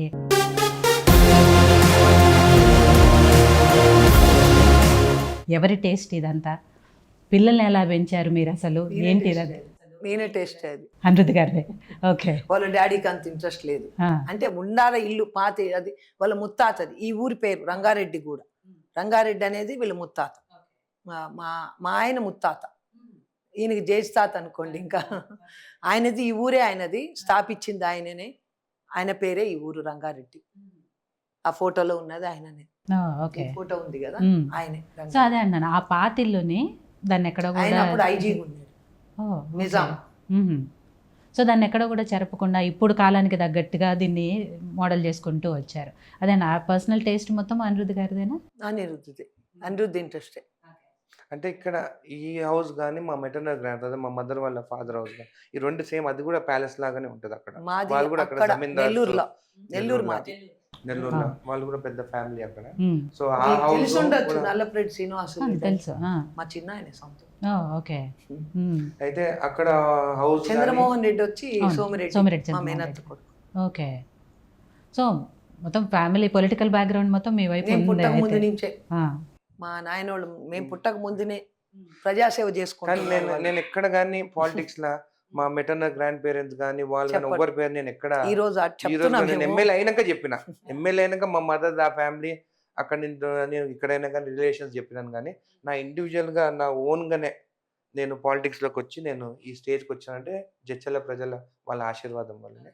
అయితే ఈ హౌసెస్, ఇది ఓల్డ్ హౌస్ ఉండేది, ఆల్మోస్ట్ 180 years ఓల్డ్. ఇది 180 years ఓల్డ్. అయితే ఈ హౌస్ ఆల్మోస్ట్ ఇంకా పడిపోయే స్టేజ్ లో ఉండే. అప్పుడు నేను ఇనిషియేట్ చేసుకుని ఎవరు అందరు అనుకోలేదు ఇంకా మళ్ళీ దాన్ని రీడూ చేయగలుగుతామని. 6 years పట్టింది మళ్ళీ నాకు ఇది హౌస్ ని రీబిల్డ్ చేసేదాన్ని. సో ఆ స్ట్రక్చర్ ని సేమ్ స్ట్రక్చర్ యూజ్ చేసి కొంచెం రూమ్స్ లోపల కొంచెం చేంజెస్ చేసుకొని వాస్తు ప్రకారము మళ్ళీ దాన్ని రీబిల్డ్ చేస్తాం. ఇంకా 100 years వరకు ఈ హౌస్కి ఏం కాదు. సో చిన్నప్పటి నుంచి అంటే అనిరుద్ధ్ గారు వాళ్ళ అన్నగారు ఇద్దరు అబ్బాయిలు, మీకు వాళ్ళని పెంచడంలో ఎక్కువగా వాళ్ళ నాన్నగారు మీరా ఎవరు ఇనిషియేట్ తీసుకున్నారు? వాళ్ళని మొత్తము తీర్చిదిద్దింది ఎలా, ఏంటి మీ కుటుంబ బాధ్యతలు ఎలా? వాళ్ళు ఎక్కువ మా అన్ననే చూసుకునేది. స్కూల్ పోయినా కానీ ఏదైనా కానీ మా అన్ననే చూసుకునేది. నన్ను కొట్టేది కానీ ఆయన ఏమనుకునేది. ఎమ్మెల్యే అయినాక మా ఫాదర్ మా మదర్ ఓకే మా చిన్న కొడుకు మంచోడు అంటుంది కానీ వాళ్ళకి ఎక్కువ మా అన్నంటే ఇష్టం. అట్లేం లేదు. మీరు చెప్పాలి. ఏం లేదు, అందరు నన్ను చిన్న కొడుకు అంటే ఇష్టం అని చెప్తారు ఇప్పుడు కూడా. చిన్న కొడుకు అంటే ఇష్టము, పెద్ద కొడుకు కంటే అందరూ అంటారు. కావాలని చెప్తున్నాడు, నేను కూడా అంటుంటా, ఆయనతో అంటుంటా ఇప్పుడు మీరు పెద్ద కొడుకు అంటే ఎక్కువ ఇష్టం అని అంటా నేను ఇప్పుడు కూడా. మీరు యాక్చువల్గా చదువులో మాత్రం కొట్టేది. ఇద్దరిని కొట్టేదా? అనిరుద్ధ్ గారు ఇద్దరిని కొట్టేది. ఇద్దరిని కొట్టేది. చదువుకుంటే అల్లరి ఎక్కువగా ఎవరు చేసేవారు? అల్లరి ఈయననే ఎక్కువ. అంటే కానీ బాగా చదువుకునేవాడు. లాస్ట్లో ఎప్పుడు ఫస్ట్ తీసుకురావాలని ఆ స్టార్స్ అని హెచ్పిఎస్లో చదివినాడు బేగంపేట. స్టార్స్ తెచ్చుకునేది అనమాట. ఈరోజు ఏం చేస్తావు, నాకు ఈ స్టార్ వస్తే 4 స్టార్లు వచ్చినాయి, నాకు 5 వచ్చినాయి, నాకు లంచ్ ఏం పెడతావు, డిన్నర్ ఏం పెడతావు అని అడిగేవాడు. అయితే చదువులో ఎప్పుడు తన్నులు పడలేదు కానీ అల్లరిలో మాత్రం ఎక్కువగా. ఆడు ఒక్కోసారి స్కూల్కి పోతే చెట్లు ఎక్కేసి ఉండేది, పబ్లిక్ స్కూల్కి పోతే తీసుకురానికి పోతే చెట్లు ఎక్కేది, దుంకేది, అటు చేస్తా ఉన్నారు. Okay. ఏం చదువుకునేటప్పుడు అట్లా చెట్లు ఎక్కే ఆయన అల్లరగా తిరిగే అతను ఇవాళ ఎమ్మెల్యే. ఈడ కూడా తిరిగేవాడు ఊర్లో, హాలిడేస్కి వస్తే ఉండేవాడు కాదు ఇంట్లో. పిల్లలకి అందరికీ ఇక్కడ ఆడేది, క్రికెట్ ఆడేది, మన గుడి ముందరే, మనదే టెంపుల్ అది, అక్కడనే ఆడుకుంటా ఉండేది కూర్చొని. స్విమ్మింగ్ పోయేవాడు. ఫస్ట్ అక్కడ స్విమ్మింగ్ పోతే నేర్చుకోలేదు సరిగ్గా, అక్కడ వేస్తే హైదరాబాద్లో. ఇక్కడికి వచ్చాక బావిలో వేస్తే నేర్చుకున్నాడు తొందరగా. అక్కడ స్విమ్మింగ్ పూల్ కంటే ఇక్కడ బావి నచ్చింది. బావిలోనే నేర్చుకున్నాడు. సో ఏమనిపిస్తుంది అలా అల్లరిగా తిరిగిన అనిరుద్ధ్ గారు, మీ చేతుల్లో తన్నులు తిన్న అనిరుద్ధ్ గారు ఇవాళ ఎమ్మెల్యేగా నలుగురికి సేవ చేస్తూ అందరితో పొగిడించుకుంటుంటే ఏమనిపిస్తుంది మీకు? నాకు డెఫినెట్గా గర్వంగా సంతోషంగా ఉంటుంది. నాకు సంతోషంగా ఉంటుంది. అది. అందరు అనుకుంటారు కానీ పైకి చెప్పను నేను. చెప్తే ఇంకా ఆయన ఇంకా ఇదైపోతాడని నేను ఆయన ముందు ఇప్పటి వరకు చెప్పను. ఇప్పుడు చెప్తున్నాను నేను. నాకు సంతోషమే, నా కొడుకు ఇట్లా ఈ లెవెల్లోకి వచ్చినాడు. నేను కూడా తిరిగే దానికి వచ్చేసిన, నేను ప్రజలకు సేవ చేసుకుంటుండా. యాక్సిడెంట్ అయితే శవాల దగ్గర కూడా కూర్చున్న రోజులు ఉన్నాయి నేను, వాళ్ళ కోసం కంపల్సేషన్ కొరకు. అప్పుడు ఎలక్షన్స్ ముందు మా అమ్మ పాపం ఏదైనా ఊర్లోకి పోతే కొంతమంది ఫోటో దిగారంటే కూడా దూరం నిలబడేది. కొంతమంది కాంగ్రెస్ నిలబడేది. వాళ్ళమని మీరు కాంగ్రెస్ వాళ్ళు, మీరు అనిరుద్ధ్ రెడ్డి ఇప్పుడు- మదరు. ఇప్పుడు అదే విలేజ్ పోతే వాళ్ళే పక్కకు నిలబడి నా photo దగ్గర దిగడానికి ఫోటోలు వస్తారు. ఇప్పుడు వద్దంటే నేను అనేది ఏంటంటే ఈ మెసేజ్ ఎందుకు చెప్తానంటే, రాజకీయాలు ఉంటాయి, పాలిటిక్స్లో మేము కొట్లాడతాము, గెలుస్తాము, ఓడతాము, మేము ప్రజలకు సేవ చేస్తాం. కానీ నార్మల్ పబ్లిక్ ఉండేదాన్ని ఇవన్నీ పెట్టుకోవద్దు మనసులో. డెవలప్మెంట్ గురించి ఆలోచించాలి కానీ విభేదాలు పెట్టుకొని వాళ్ళు వస్తే తిడతాం, వీళ్ళు వస్తే తిడతాం అంటే దాని నుంచి వచ్చేది ఏముండదు. డెవలప్మెంట్ అయితే కాదు దాని గురించి. అని కలిసిపోయి ఉండాలనేదే నాది ఆలోచన. నేను అది కూడా చెప్పిన, ఆపోజిషన్ ఉన్నా కానీ వచ్చి పని చేసుకోండి, మనకు డెవలప్మెంట్ కావాలి. ఒక్కొక్కరు తిట్టుకుంటే ఏమొస్తుంది మనకి? ఈ ఫోటోలో కూడా అది నిజంగా బాధపడ్డా. మా అమ్మ వస్తే కూడా, మా అమ్మ నేనున్న రాజకీయాల్లో మా అమ్మ గుడికి వస్తే కూడా ఫోటో దిగితే అవతల ఆయన బాధపడతారంట మా అమ్మతో ఫోటో దిగితే. అట్లుండే వాళ్ళ అంటే రాజకీయాలు. వాళ్ళకి భయం అన్నట్టు. అట్లా కాదు, నేను అనేది ఏంటంటే వాళ్ళకి భయం అనేది అంటే అట్లుంది. అంటే వాళ్ళ ఆ నాయకుడు ప్రభుత్వం అట్లుంటేనే వాళ్ళు మనం అట్లా చేసేది. కాదు. నేను ఇప్పుడు కూడా పిలుస్తా, చేరినారు కదా కొంతమంది టీఆర్ఎస్ వాళ్ళు కూడా, కాంగ్రెస్ లో చేరి ఉండారు కదా, కొంచెం నన్ను చూసి అదే అవుతారు. నిలబడితే ఏం కాదు రండి, ఎట్లా మీరు టీఆర్ఎస్ వాళ్ళని నాకు అందరు తెలిసి, ఇప్పుడు కాంగ్రెస్ లోకి వచ్చింది కదా, భయపడకండి, వచ్చి రండి కూర్చోండి అని చెప్తాను నేను. అందరినీ కలుపుకొని పోయే ప్రయత్నం చేస్తాం. నేను మనసులో ఉంచుకోను. ఎదురుగా అడిగేస్తా, ఎదురుంటే తప్పంటే తప్పనేస్తా. నేను ఇప్పుడు అదే, నేను ఎక్కడ పోయినా, ఏ స్కూల్కి పోయినా ఆ గవర్నమెంట్నే నేను వ్యతిరేకంగా రాందే నేను రాలేను. ఎందుకంటే అది చూసి అంత బాధ అనిపిస్తా ఉంది. ఏ స్కూల్కి పోయినా మీరు ఎక్కడన్నా స్కూల్ చూసినారా? ఈడ బాగా బంగారు తెలంగాణ, నాకు అదొక్కటే కోపం. నేను అడిగేది అదే, స్కూల్కి పోతే మమ్మల్ని అడుగుతారేంది ఇప్పుడు రాగానే, మీరు ఇంతకుముందు ఎందుకు అడగలేదంటే, అమ్మ చేసేవాళ్ళనే కదా అడుగుతాం, చేయని వాళ్ళని అడగం అని చెప్తున్నారు వాళ్ళు. ఓకే. కానీ ఇప్పుడు ఏం లేదు కదా, ఖాళీ చేసిపోయినారు కదా వాళ్ళు. మన సీఎం కూడా ఎంత చేస్తాడు, కష్టం కదా, అప్పులు కట్టాలా, ఇది చేయాలంటే ఆయనకు కూడా బడ్డనే కదా, ఒక్క మన చేయాలి కదా. బట్ చేయాలి కదా, అంటే ప్రజలు చేయాలంటే ఎట్లా చేయాలా? భూములు అమ్మేసినారు, అవి కూడా లేవు కదా అమ్మనికి. ఇప్పుడు గవర్నమెంట్ భూములు కూడా లేవు కదా, మళ్ళీ స్వాహా చేసేసింది కదా. ఇక్కడన్నీ మొత్తం మా జడ్చల్లో అయితే మొత్తం ఏ భూమి లేదు. ఎందుకంటే మాది హైవే, బెంగళూరు హైవే, చాలా పెద్ద ఇది అన్నట్టు మాది, రిచెస్ట్ ప్లేస్ అన్నట్టు మాది. జడ్చల్ అంటే మీరు ఏమనుకున్నారు, చాలా జడ్చల్ అంటే చాలా ఫేమస్ అన్నట్టు. వాళ్ళలాగా మనం చేయలేం కదా. మొత్తం అయిపోయినాయి, చెరువులు కబ్జాలు అయిపోయినాయి, చెరువు ఒక్కట్లేదు, ఏం మిగల్చలేదు. చెరువులన్నీ చేసి ప్లాట్లు చేసేసిండ్రు. గవర్నమెంట్ ల్యాండ్స్ ఏం లేవు, ఎవరికన్నా ఇద్దామన్నా లేవు. ఇప్పుడు ఇల్లు వస్తున్నాయి కదా, గవర్నమెంట్ ల్యాండ్లే లేవు ఈయనకి. అప్పుడు ఉన్న ల్యాండ్లు కూడా మేము కాంగ్రెస్ ఉన్నప్పుడు ఇచ్చినాం. ఏది, నా పెద్ద కొడుకు సర్పంచ్గా ఉన్నప్పుడు కొంతమందికి ఇచ్చినాడు మన ఊర్లో కూడా స్థలాలు, అవి కూడా గుంజుకున్నారు. వీళ్ళు వచ్చి నాకు ఇవ్వలేదు, గవర్నమెంట్ ల్యాండ్ ఎవరికి ఇవ్వద్దని రూల్ పెట్టేసినాడు. గత ప్రభుత్వం ఆ మాదిరి పెట్టేసింది, ఎవరికి ఇవ్వకూడదు అంటే వాళ్ళు ఏడగట్టుకోవాలి లేనోళ్ళు.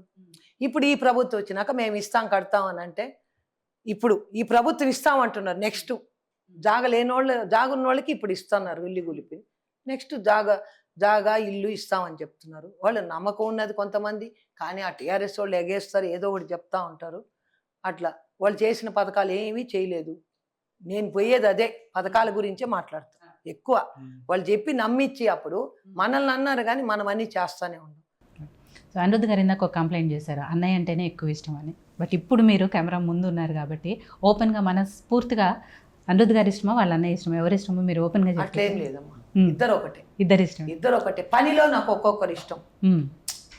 ఆయన కూడా చేస్తాడు, కష్టపడతాడు. ఆయన కూడా ఏడికన్నా పోతే ఈ ఫుడ్ కూడా తినడు, అట్లే ఉంటాడు. అట్లే ఫుడ్ తినకుండానే తిరుగు. నేను కూడా అంతే. నేను కూడా ఎక్కడికన్నా పోతే లంచ్ చేయను. సాయంత్రం వస్తే అప్పుడే టీ తాగుతా అంతే. నైట్ ఎంత పోయినా కానీ అట్లే ఉంటా. వాళ్ళు తినమన్నా కూడా తినను, అట్లే ఉంటా, తిరుగుతుంటా. వాళ్ళు నన్ను చూసి తిట్టుకుంటారు, ఈమె వల్ల మనకి ఫుడ్ లేకుండా పోతా ఉందని. చాలా మంది అమ్మ తింటామమ్మా హోటల్కి పోయి అంటారు. వద్దొద్దు, ఈ పని అయ్యే వరకు ఇంకో ఊరికి పోయి మనం తిరిగే వరకు తినేది లేదు అంట అనేసరికి ఇక అట్లా అలవాటు అయిపోయింది వాళ్ళకి కూడా.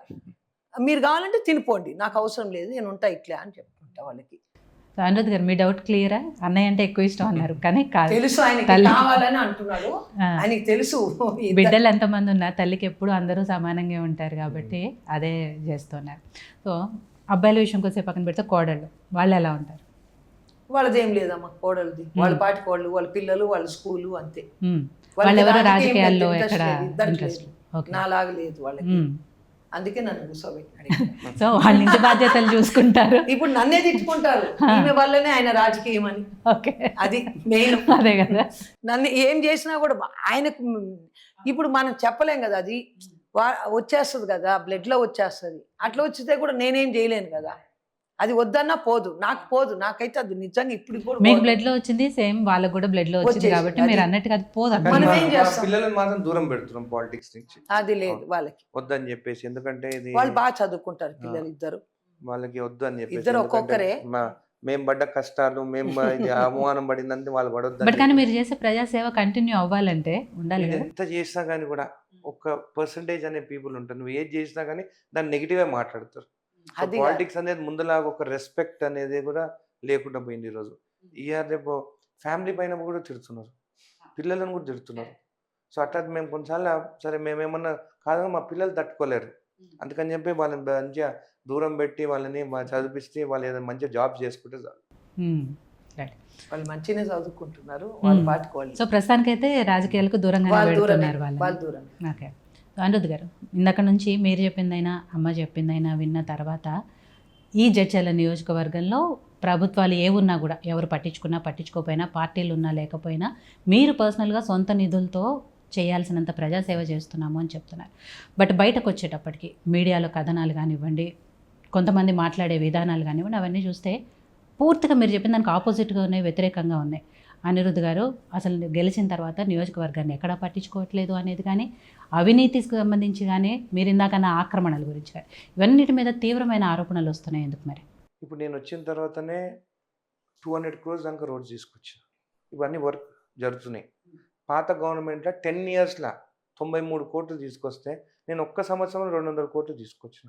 మరి అభివృద్ధి జరిగిందా లేదా మీరు చెప్పండి. ఇప్పుడు ఇదే కాకుండా స్కూల్స్, దాని తర్వాత సిమెంట్ రోడ్స్ కూడా అన్ని గ్రామాలలో కూడా రోడ్స్ ఇచ్చినాను. ఎడ్యుకేషన్ సిస్టమ్ చేంజ్ చేస్తున్నాను. ఎడ్యుకేషన్ సిస్టమ్ కూడా మీకు చెప్పినాను, ఇప్పుడు 70 crores దేవాలని అది మొత్తం స్టడీ చేయించి ఎస్టిమేట్ చేయించినాం. ఇదే కాదు మీకు ఇంకొక ఆరోపణ మీరు అంటున్నారు నా పైన, ఇది ఈ అవినీతి తగ్గిందని. 3 ఆఫీసర్లు సస్పెండ్ అయినారు తెలంగాణ రాష్ట్రంలో. ఇంత మా గవర్నమెంట్ వచ్చిన తర్వాత సస్పెండ్ అయింది ఓన్లీ జడ్చర్ల కాన్స్టిట్యున్సీ అవినీతి వల్ల. వాళ్ళు తప్పు చేసిందని చెప్పేసి నేను సీరియస్గా తీసుకున్నాను. అవినీతి జరిగింది కాబట్టి వాళ్ళు సస్పెండ్ అయినారు.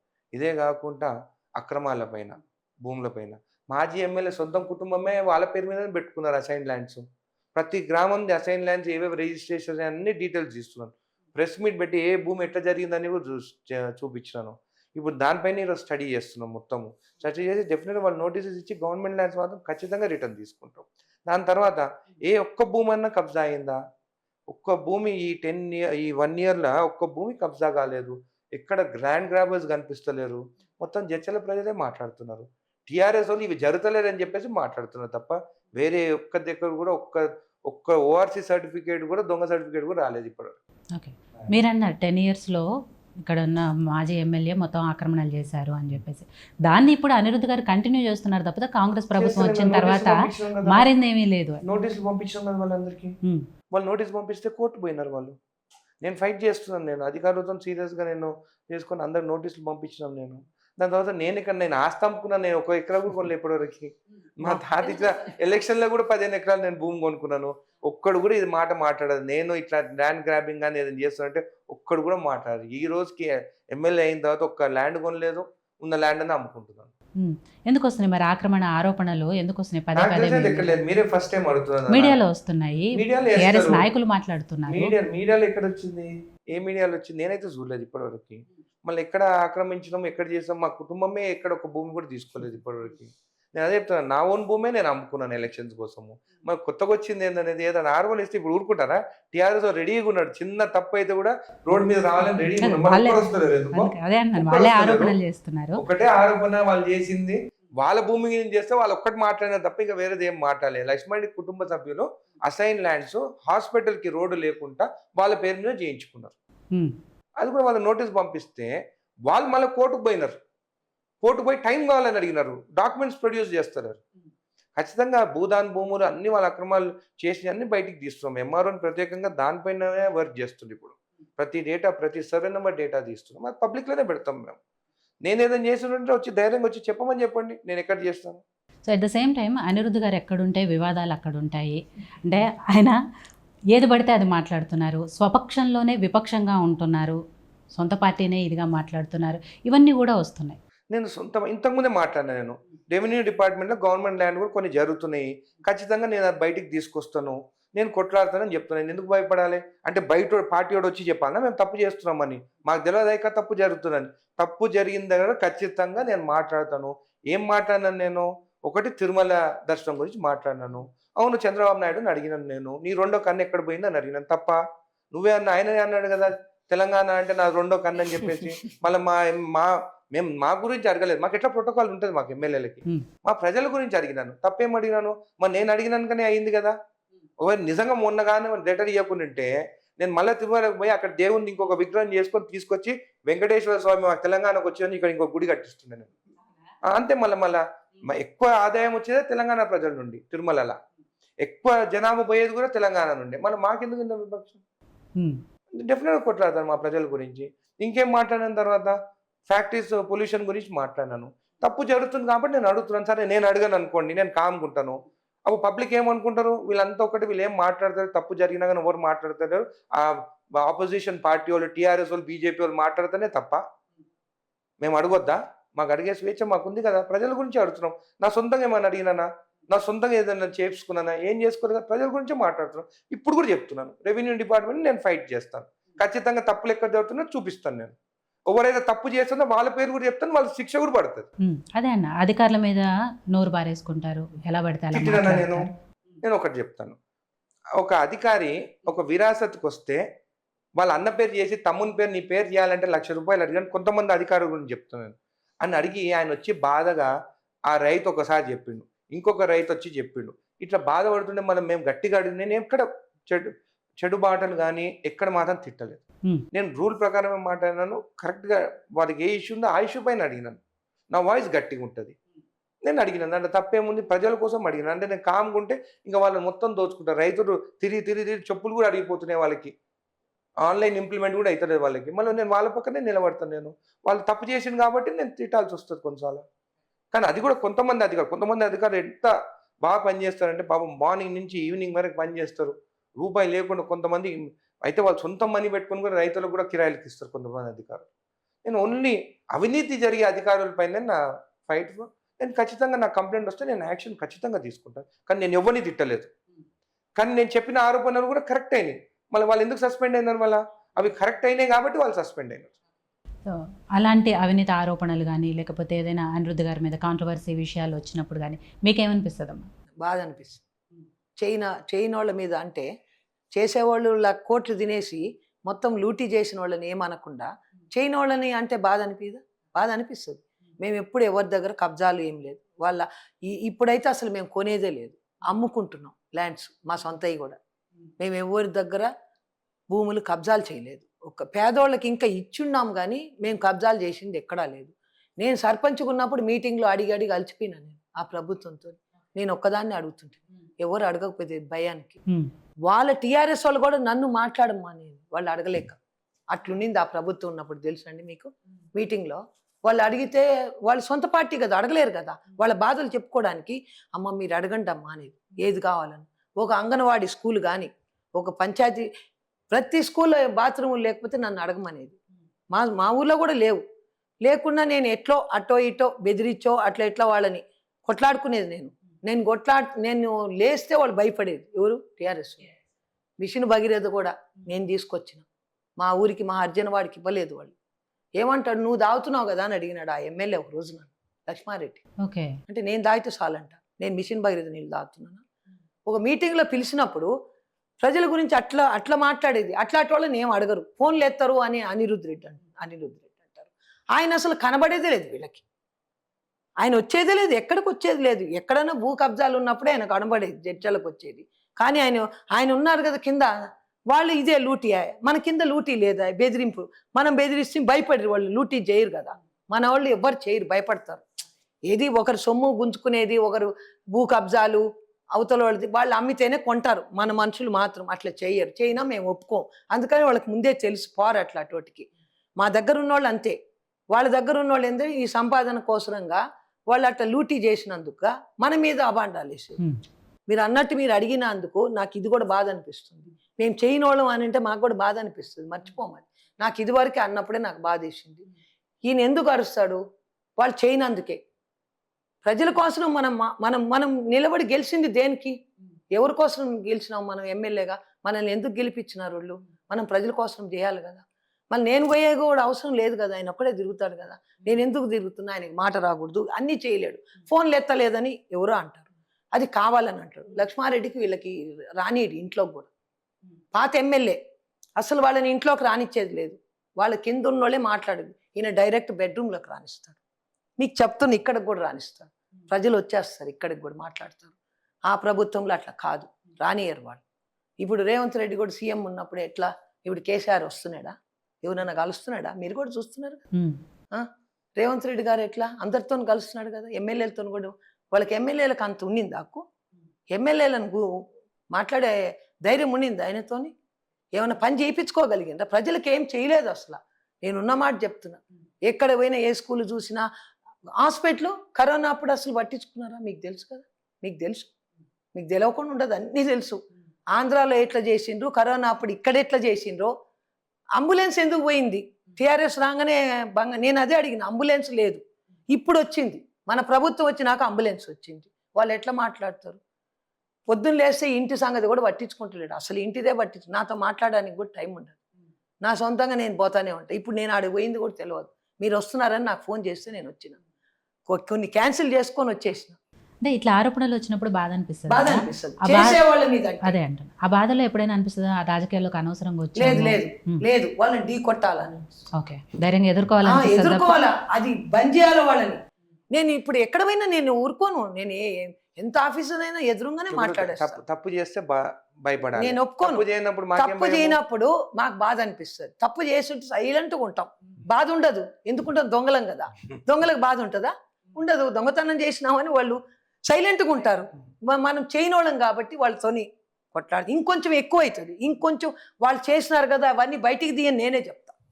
ఎవరు బయటికి తీయమంట, ఈ ల్యాండ్స్ అన్ని ఎక్కడెక్కడ కబ్జాలు అయినాయి ఇవన్నీ తీ. ఏమైపోయిందంటే లాస్ట్ టైం కొంతమంది అధికారులు వాళ్ళతో కలిసి చేస్తారు. ఇప్పుడు అవి బయటికి వస్తే అధికారులకు కూడా ఎఫెక్ట్ అవుతుంది. అందుకని కూడా ఇప్పుడున్న అధికారులు కూడా భయపడుతున్నారు. మా అధికారుల పైన మేము డేటా ఎట్లా ఇవ్వాలని చెప్పేసి. అయినా కానీ డేటా తీస్తున్నాను నేను. డేటా తీసేసి ఖచ్చితంగా మొన్న సీఎం గారు కూడా చెప్పినాను, దాదాపు చాలా భూములని నేను సీరియస్గా దీనిపైన తీసుకుంటాను, నాకు సపోర్ట్ కావాలి. ఎందుకంటే రేపు ఫ్యూచర్లో ఇల్లు లేని వాళ్ళకి ఇల్లు ఇవ్వాలంటే మనకు ఆ గవర్నమెంట్ ల్యాండ్ ఏవైతే వీళ్ళు దొంగతనంగా రిజిస్ట్రేషన్ చేస్తారో అవన్నీ రిటర్న్ తీసుకుంటేనే మేము చేయగలుగుతాం. అది మీకు ఆ గట్టి వాయిస్ కానీ, ఆ ధైర్యం కానీ, రాజకీయాల్లో ఎవరినైనా ఎదుర్కోగలే ఆ ధైర్యం ఎక్కడి నుంచి వచ్చిందా అనుకున్నాను. డెఫినెట్గా అమ్మగారి నుంచి వచ్చింది, నాకు అర్థమైపోయింది ఆ విషయం. ఆవిడ స్ట్రైట్గా పాయింట్, ఎవరికి భయపడకుండా ఉన్నది ఉన్నట్టుగా చెప్తుంది. సో అదే మీకు వచ్చింది. అదే నేను చెప్తున్నాను. మేము తప్పు చేస్తే, ఫర్ ఎగ్జాంపుల్ ఒక ఎమ్మెల్యేగా నేను సంపాదించుకోవాలనుకున్నాను అనుకోండి, ఏదైనా ల్యాండ్ గవర్నమెంట్ ల్యాండ్ అవన్నీ చేసుకుని అప్పుడు నేను భయపడతా.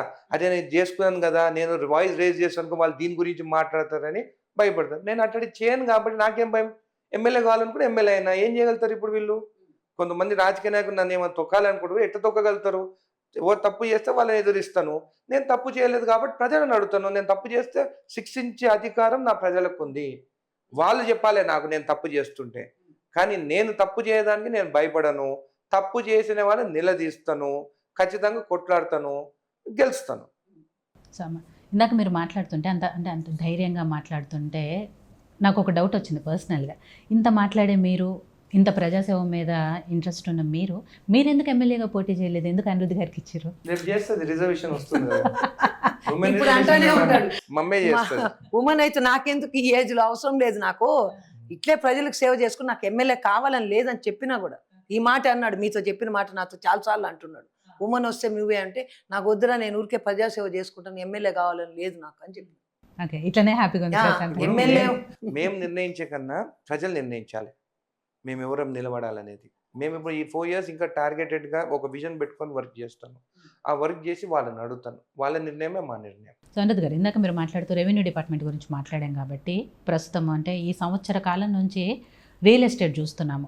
భూమి ఎందుకు మరి ధరలు అంటే పెరిగాయా తగ్గాను జస్ట్ అట్లా కాన్స్టెంట్గా ఉంది, పెరగట్లేదు తగ్గట్లేదు. బట్ ఆ ఎఫెక్ట్ చాలా పడుతుంది, అంటే సామాన్య ప్రజల మీద కానివ్వండి, ప్రభుత్వం మీద. కాంగ్రెస్ ప్రభుత్వం వల్ల కాదు, మన ప్రభుత్వం వల్ల కూడా కాదు. ఇది వరల్డ్ వైడ్గా రెసిషన్. ఉట్టి తెలంగాణ ఒక దగ్గర కాదు, మీరు కర్ణాటకకు పోండి, మీరు తమిళనాడుకు పోండి, మహారాష్ట్రకు పోండి, ఎందుకు వరల్డ్ యుఎస్ కూడా పోండి, అక్కడ కూడా కర్ణాటకలో ఉంది కూడా కాంగ్రెస్ ప్రభుత్వం కాదు. రెసిషన్ అంటున్నారు, రెసిషన్ గురించి మాట్లాడుతున్నారు. రెసిషన్ వల్ల వరల్డ్ వైడ్ ఇది ఎఫెక్ట్ పడుతుంది. ఇంకా ఒక 6-7 months మళ్ళీ పికప్ అవుతుంది రియల్ ఎస్టేట్. అంతటా పడిపోయిందమ్మా. అదే నేను సో వాళ్ళు ఏంటంటే వాళ్ళు అడ్వాంటేజ్ తీసుకుని మీ ప్రభుత్వం వస్తేనే అయ్యిందని చెప్పి, మన అంటే 2016లో కూడా రేట్లు పడిపోయింది. అమ్మ ఒక్కసారి హెచ్చు తగ్గులు ఉంటాయి. ఓవర్ రేటు పడిపోయి ఎక్కువ రేట్ అయిపోయింది అనుకో, కొనేవాళ్ళు తగ్గిపోతారు. యూజువల్ గా ఎలక్షన్స్ అయినాక 1 year ఉంటుంది. రేట్ ఎక్కువ అయిపోయే వరకు మనం కొంటాం ఆ రేటుకి, మళ్ళీ మనకి ఫ్యూచర్ లో అది అమ్మగలమా, ఆ రేటుకి అమ్మగలమా అనే కూడా వెనక ముందు ఆడుతున్నారు. అది మెయిన్.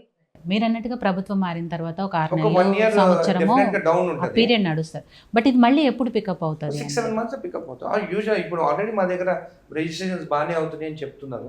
సో డెఫినెట్ గా పికప్. అంటే మీరు ధరణి తీసేశారు, దాంట్లో చాలా లొసుగులు ఉన్నాయన్నారు, భూమాత తీసుకొస్తామన్నారు. సో అది ఎంతవరకు ముందుకు వచ్చింది? అది ఇప్పుడు కామన్ గా ఇప్పుడు ఎఫెక్ట్ ఏం రాదు, only transfer of data to ఇంకొక కంపెనీకి అంతే, దట్ టు గవర్నమెంట్ కంపెనీకి అది. సో దానివల్ల ఎఫెక్ట్ ఏమి ఉండదు, ఆల్రెడీ రిజిస్ట్రేషన్స్ అవుతున్నాయి. అదే ధరణిలో ఇష్యూస్ చాలా ఉండే, బై నంబర్ చేసుకొని రిజిస్ట్రేషన్ చేసినారు, పక్కన నంబర్ ఇంకో నంబర్ వేసుకొని వాన్ కబ్జాలకు పోయినారు, అట్లా జరిగినాయి. అవన్నీ ఇప్పుడు రెక్టిఫై అవుతున్నాయి. రైట్. మళ్ళీ ఇది కూడా ఒకటి ఉందమ్మా, నేను చెప్తున్నా. ఇప్పుడు ఇది పెట్టిండు కదా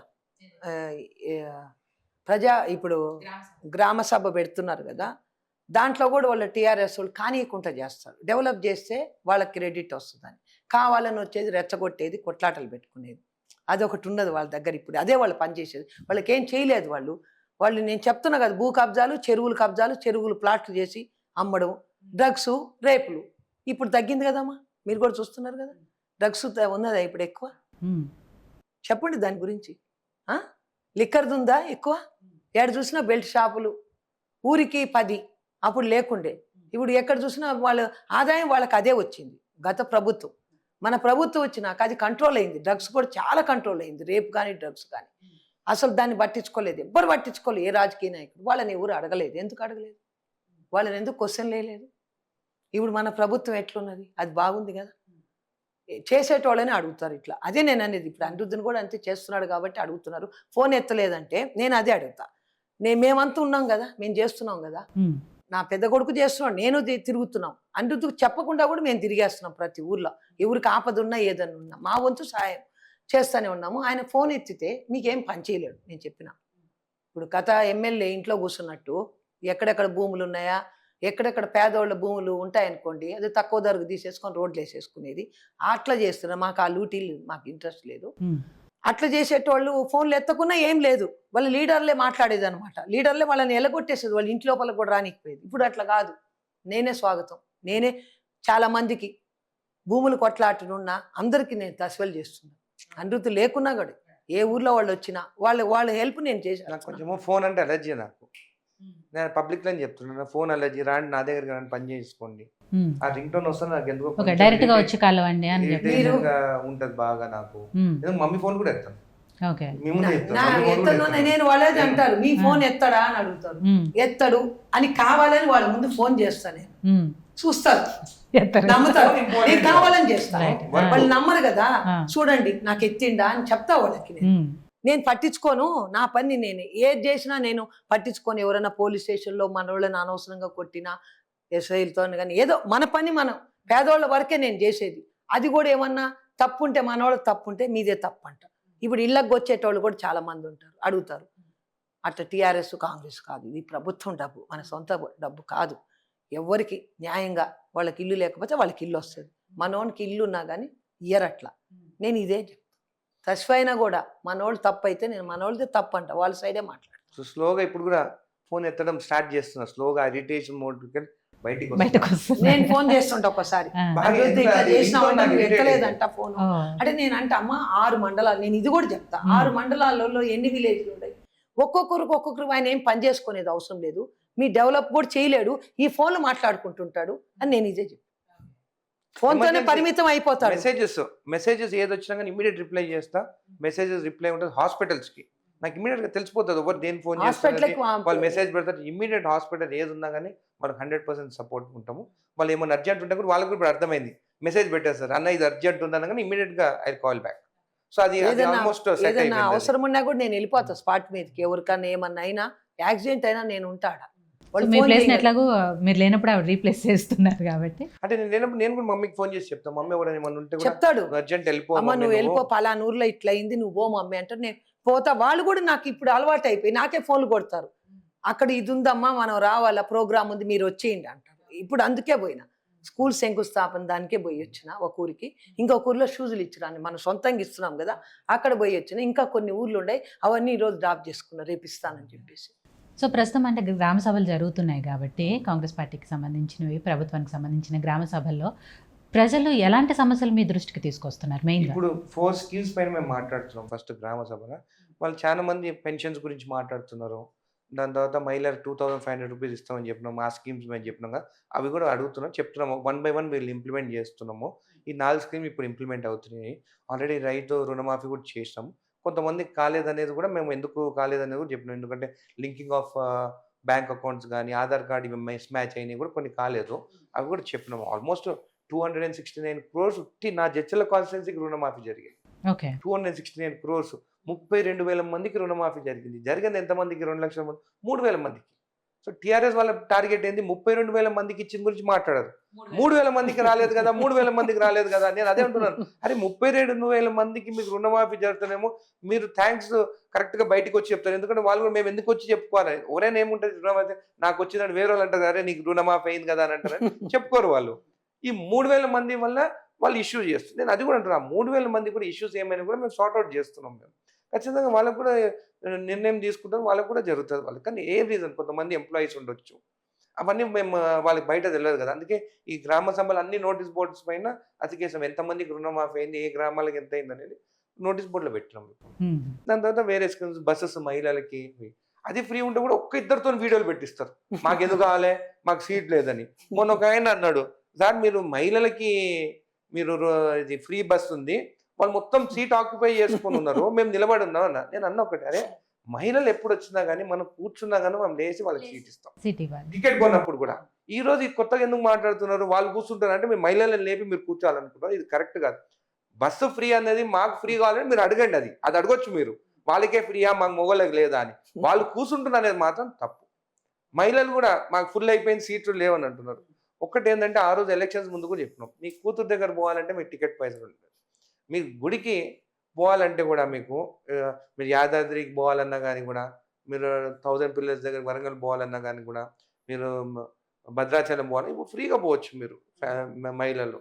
ఏముంది ఇప్పుడు మహిళలతో పోతే మా హస్బెండ్ ఒక్కటే కదా టికెట్. కాబట్టి దాని గురించి అంత లేదు, వీళ్ళు కావాలని అది ఇష్యూ క్రియేట్ చేస్తుంది తప్ప యాక్చువల్గా ఇష్యూ అనేది లేదు. ఏదో ఒకటి వేయాలి కదా రూలింగ్ పార్టీ మీద. కాదు, వాళ్ళు చేసినవి ఏమీ లేవు, అవి చెప్పరు. మనం చేయని 6 పథకాలు చేయలేదు, ఇంకా 6 పథకాలు రాలేదని మాట్లాడుతున్నారు. ఇప్పుడు ఇళ్ళ గురించి మాట్లాడుతుంటే ఇది మాట్లాడుతున్నారు. వాళ్ళు ఏం చేసినారు, వాళ్ళు చెప్పిన ఒక్కటన్నా చేసిండ్రా? మీకు కూడా తెలుసు, దళితుని సీఎంఏ అన్నారు, దళితుని సీఎం చేసిన ఎందుకు అడుగుతలేరు? ఇంటింటికి ఉద్యోగం అన్నారు, ఇచ్చినారా వాళ్ళు? దళితులకు 3 ఎకరాలు అన్నారు, చాలా 3 ఎకరాలు ఇచ్చిన, నిరుద్యోగ వృత్తి 3,000.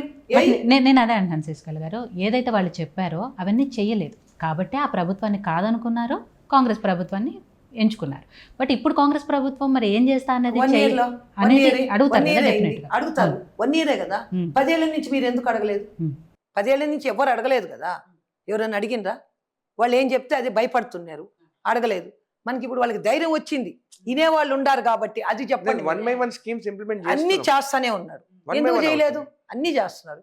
ఇప్పుడు రేషన్ కార్డులు వాళ్ళు ఉన్నారు, ఇన్నేళ్ల నుంచి ఉన్నారు. రేషన్ కార్డు ఎవరికి కొత్తగా ఇవ్వలేదు. ఇప్పుడు గ్రామ సభ గురించి మీరు మాట్లాడినారు కదా, ఈరోజు మేము గ్రామ సభ పెట్టి గ్రామ సభలో పేర్లు రీడ్ చేసి ఈ పేర్లు ఉన్నాయి, ఇంకేమేమి పేర్లు ఉన్నాయని అడుగుతున్నాం. వాళ్ళు ఏం చేసేది, వాళ్ళ ఇండ్ల లోపలికి పోయి మీరు ఈ ఎలక్షన్స్ ఉన్నాయి, మీ పేరు టిక్ చేస్తాము, నువ్వు ఓటేస్తావు, ఓటు భయపడిచ్చేది. కానీ ఇవ్వకపోయేది. మీకు ఇంకో ఇండ్లు శాంక్షన్ చేస్తాం. మా ఎలక్షన్స్ ముందు కూడా 3,500 ఇండ్లు మేమే శాంక్షన్ చేస్తామని కావాలని ఊర్లో లిస్టు పెట్టుకొని తిరిగినారు. ఎక్కడ శాంక్షన్ అయింది? రేషన్ కార్డు 10 years నుంచి ఇవ్వలేదు. ఈ రోజు మేము ఓపెన్ గా పెట్టినాము. పబ్లిక్ లకు పోయి నేను కూడా ఎలక్షన్స్ ముందు, అంటే ఇది వస్తుందో రాదో నాకు తెలియదు, అప్పుడు పబ్లిక్ లో నేను ఏమని మాట్లాడాను, రేపు మేము గ్రామ సభలు పెడతాము, మీ ముందుకు వస్తాము, మిమ్మల్ని అడుగుతాము, మీరు ఆమోదం తెలిపిన తర్వాతనే ఇస్తాం, మేము సీక్రెట్ గా అనేది ఉండదు, ఏ పార్టీ అనేది చూడదు, నిజంగా పేదవాడ ఇల్లు లేదా ఇల్లు ఇస్తాం. ఈ రోజు కూడా అదే మెసేజ్ నేను నా కాన్షియస్ చెప్తాను. మా వాళ్ళకు కూడా చెప్తున్నాను. కొంతమంది వచ్చేది చెప్తారు, వాళ్ళు టీఆర్ఎస్ వాళ్ళు, వాళ్ళకి ఇల్లు ఇవ్వద్దు, మనం సతాయించి మనకు ఓటు కట్ చేయపోయారంటారు. అట్లా వద్దు. పాపం మనం రాజకీయాలు చేసేదానికి వాళ్ళకి ఎందుకు ఇబ్బంది పెట్టాలి? పేదవాళ్ళకి నిజంగా ఇల్లు లేదా రాయండి, వాళ్ళ పేరు ముందు రాయండి, మనోళ్ళు అందరు కలిపి రాయండి. బీజేపీ వాళ్ళు రండి, టీఆర్ఎస్ వాళ్ళు రండి, సిపిఐ రండి, అందరు రండి. మీరు ఎవరో లేవో మీరు కూడా ఇవ్వండి పేర్లు, మీరు కూడా సంతకాలు పెట్టండి, అక్కడ ఆమోదం తెలపండి గ్రామ సభలో. రానప్పుడు అడగండి నన్ను. ఇదే ఒక ఇష్టమ్మా. ఇల్లు కాలిపోయింది పోలపల్లి, వాళ్ళకి ఇల్లు కాలిపోయింది, వాళ్ళకి ఏం లేదు, రేకులు. నిన్న కాదు మొన్న వచ్చింది నాకు భార్య భర్త ఇద్దరు. వాళ్ళు టీఆర్ఎస్ వాళ్ళే. నేను టీఆర్ఎస్ వాళ్ళని నేను అనుకోలేదు, టీఆర్ఎస్ వాళ్ళని తెలిసింది నాకు. కానీ నేను వాళ్ళకి ఎంఆర్ఓ దగ్గర పోయి, వాళ్ళు కాలిపోయినందుకు గవర్నమెంట్ పైసలు ఇస్తారు. ఇల్లు మొత్తం కాలిపోయింది, ఏం లేదు, రేకులది. కానీ ఆ అమ్మాయి ఊరంటే మా ఊరు ఆడబొడుసు, ఈ ఊరు ఆడబొడుసు. హస్బెండ్ వచ్చి పోలపల్లి, వాళ్ళు పక్కా టీఆర్ఎస్. కానీ వాళ్ళు ఏం చేయలేదు. వాళ్ళు ఇన్ని రోజులు ఉన్నారు, వాళ్ళు రేకులు దాంట్లోనే ఉండి టీఆర్ఎస్ ప్రభుత్వానికి దాంతోనే ఉన్నారు కదా, వాళ్ళ ప్రభుత్వంలోనే వాళ్ళతోనే ఉన్నారు వాళ్ళు. కానీ వాళ్ళకి ఉట్టి రేకులు, ఎంత లేదు రేకులు, చిన్న రేకులు ఉంది. ఇల్లు చూపించినారు ఫోటో, అది కాలిపోయింది. వాళ్ళు టీ అమ్ముకుంటారు భార్య భర్త. నా దగ్గరకు వచ్చినారు, మన ఊరు కదా అని. వాళ్ళ అన్నది వాళ్ళ తమ్ముడు ఇక్కడే ఉంటాడు, మా దగ్గరనే ఉంటాడు, ఎలక్ట్రీషియన్. తమ్ముడు పోయి తీసుకొని వచ్చినాడు వాళ్ళ అక్కని. ఇట్ట పేద స్థితి, వాడు చెప్పలేక వాళ్ళు వెళ్ళిపోయినాక నాకు చెప్పిండు, అమ్మా మా అక్క కానీ మా బావమరిది టీఆర్ఎస్ఏ, కానీ మీరేమన్నా అనుకుంటారని నేను చెప్పలేదు, ఇప్పుడు చెప్తున్నా వాళ్ళు పోయినాక అని అన్నాడు. నాకు అవన్నీ ఏం లేదు, టీఆర్ఎస్ ఎవరికైనా ఇవ్వాల్సింది, ఇల్లు కాలిపోయింది కాబట్టి ఎంఆర్ఓ దగ్గర పోయి ఆ ఫోటో తీసుకొని పోయి మా క్యాంప్ ఆఫీస్కి పంపించి.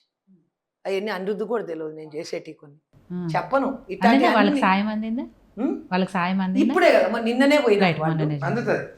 ఈ 26th అయిపోతుంది, చేయమని చెప్పిన. అట్లా మేము కావాలంటే మేము దౌర్జన్యాలు చేసేవాళ్ళు అయితే వాళ్ళకి చేయం కదా, వెళ్ళిపోమని చెప్తా నేను. మీ ఎందుకు చేయాలని అడుగుతా, మాకు వేయలేదు కదా, మీరు టీఆర్ఎస్ కదా అని అడుగుతా కదా నేను. ఎవరైనా భూముల పంచాయతీలు వస్తే నేను ఒప్పుకోను, మనవాళ్ళది తప్పైనా ఎస్ఐకి కూడా చెప్తా, మనవాళ్ళదే తప్పు ఉంది దాంట్లో నువ్వని. కానీ వాళ్ళకి ఏదో విధంగా ఇద్దరిని అయ్యేటట్టు సాల్వ్ చేసేసి పంపిస్తాను నేను, కొట్లాటలు లేకుండా చేస్తా, వాళ్ళ మీద బడ్డను పడకుండా పైసలు పడకుండా అట్లా చేసి పంపిస్తుంది. అందుకని అందరూ వస్తుండారు నా దగ్గరికి ఇట్లా దీని కొరకు చేస్తానని. కానీ వాళ్ళ పథకాలు అయితే చేయలేదు, మీరు ఎంత అడిగినా వాళ్ళ పథకాలు అయితే లేవు ఒక్కటి కూడా.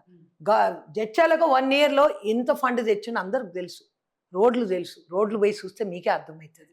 9 substations తెచ్చి అప్పుడు 3 ఉన్నాయి, వాళ్ళు తెచ్చింది 3.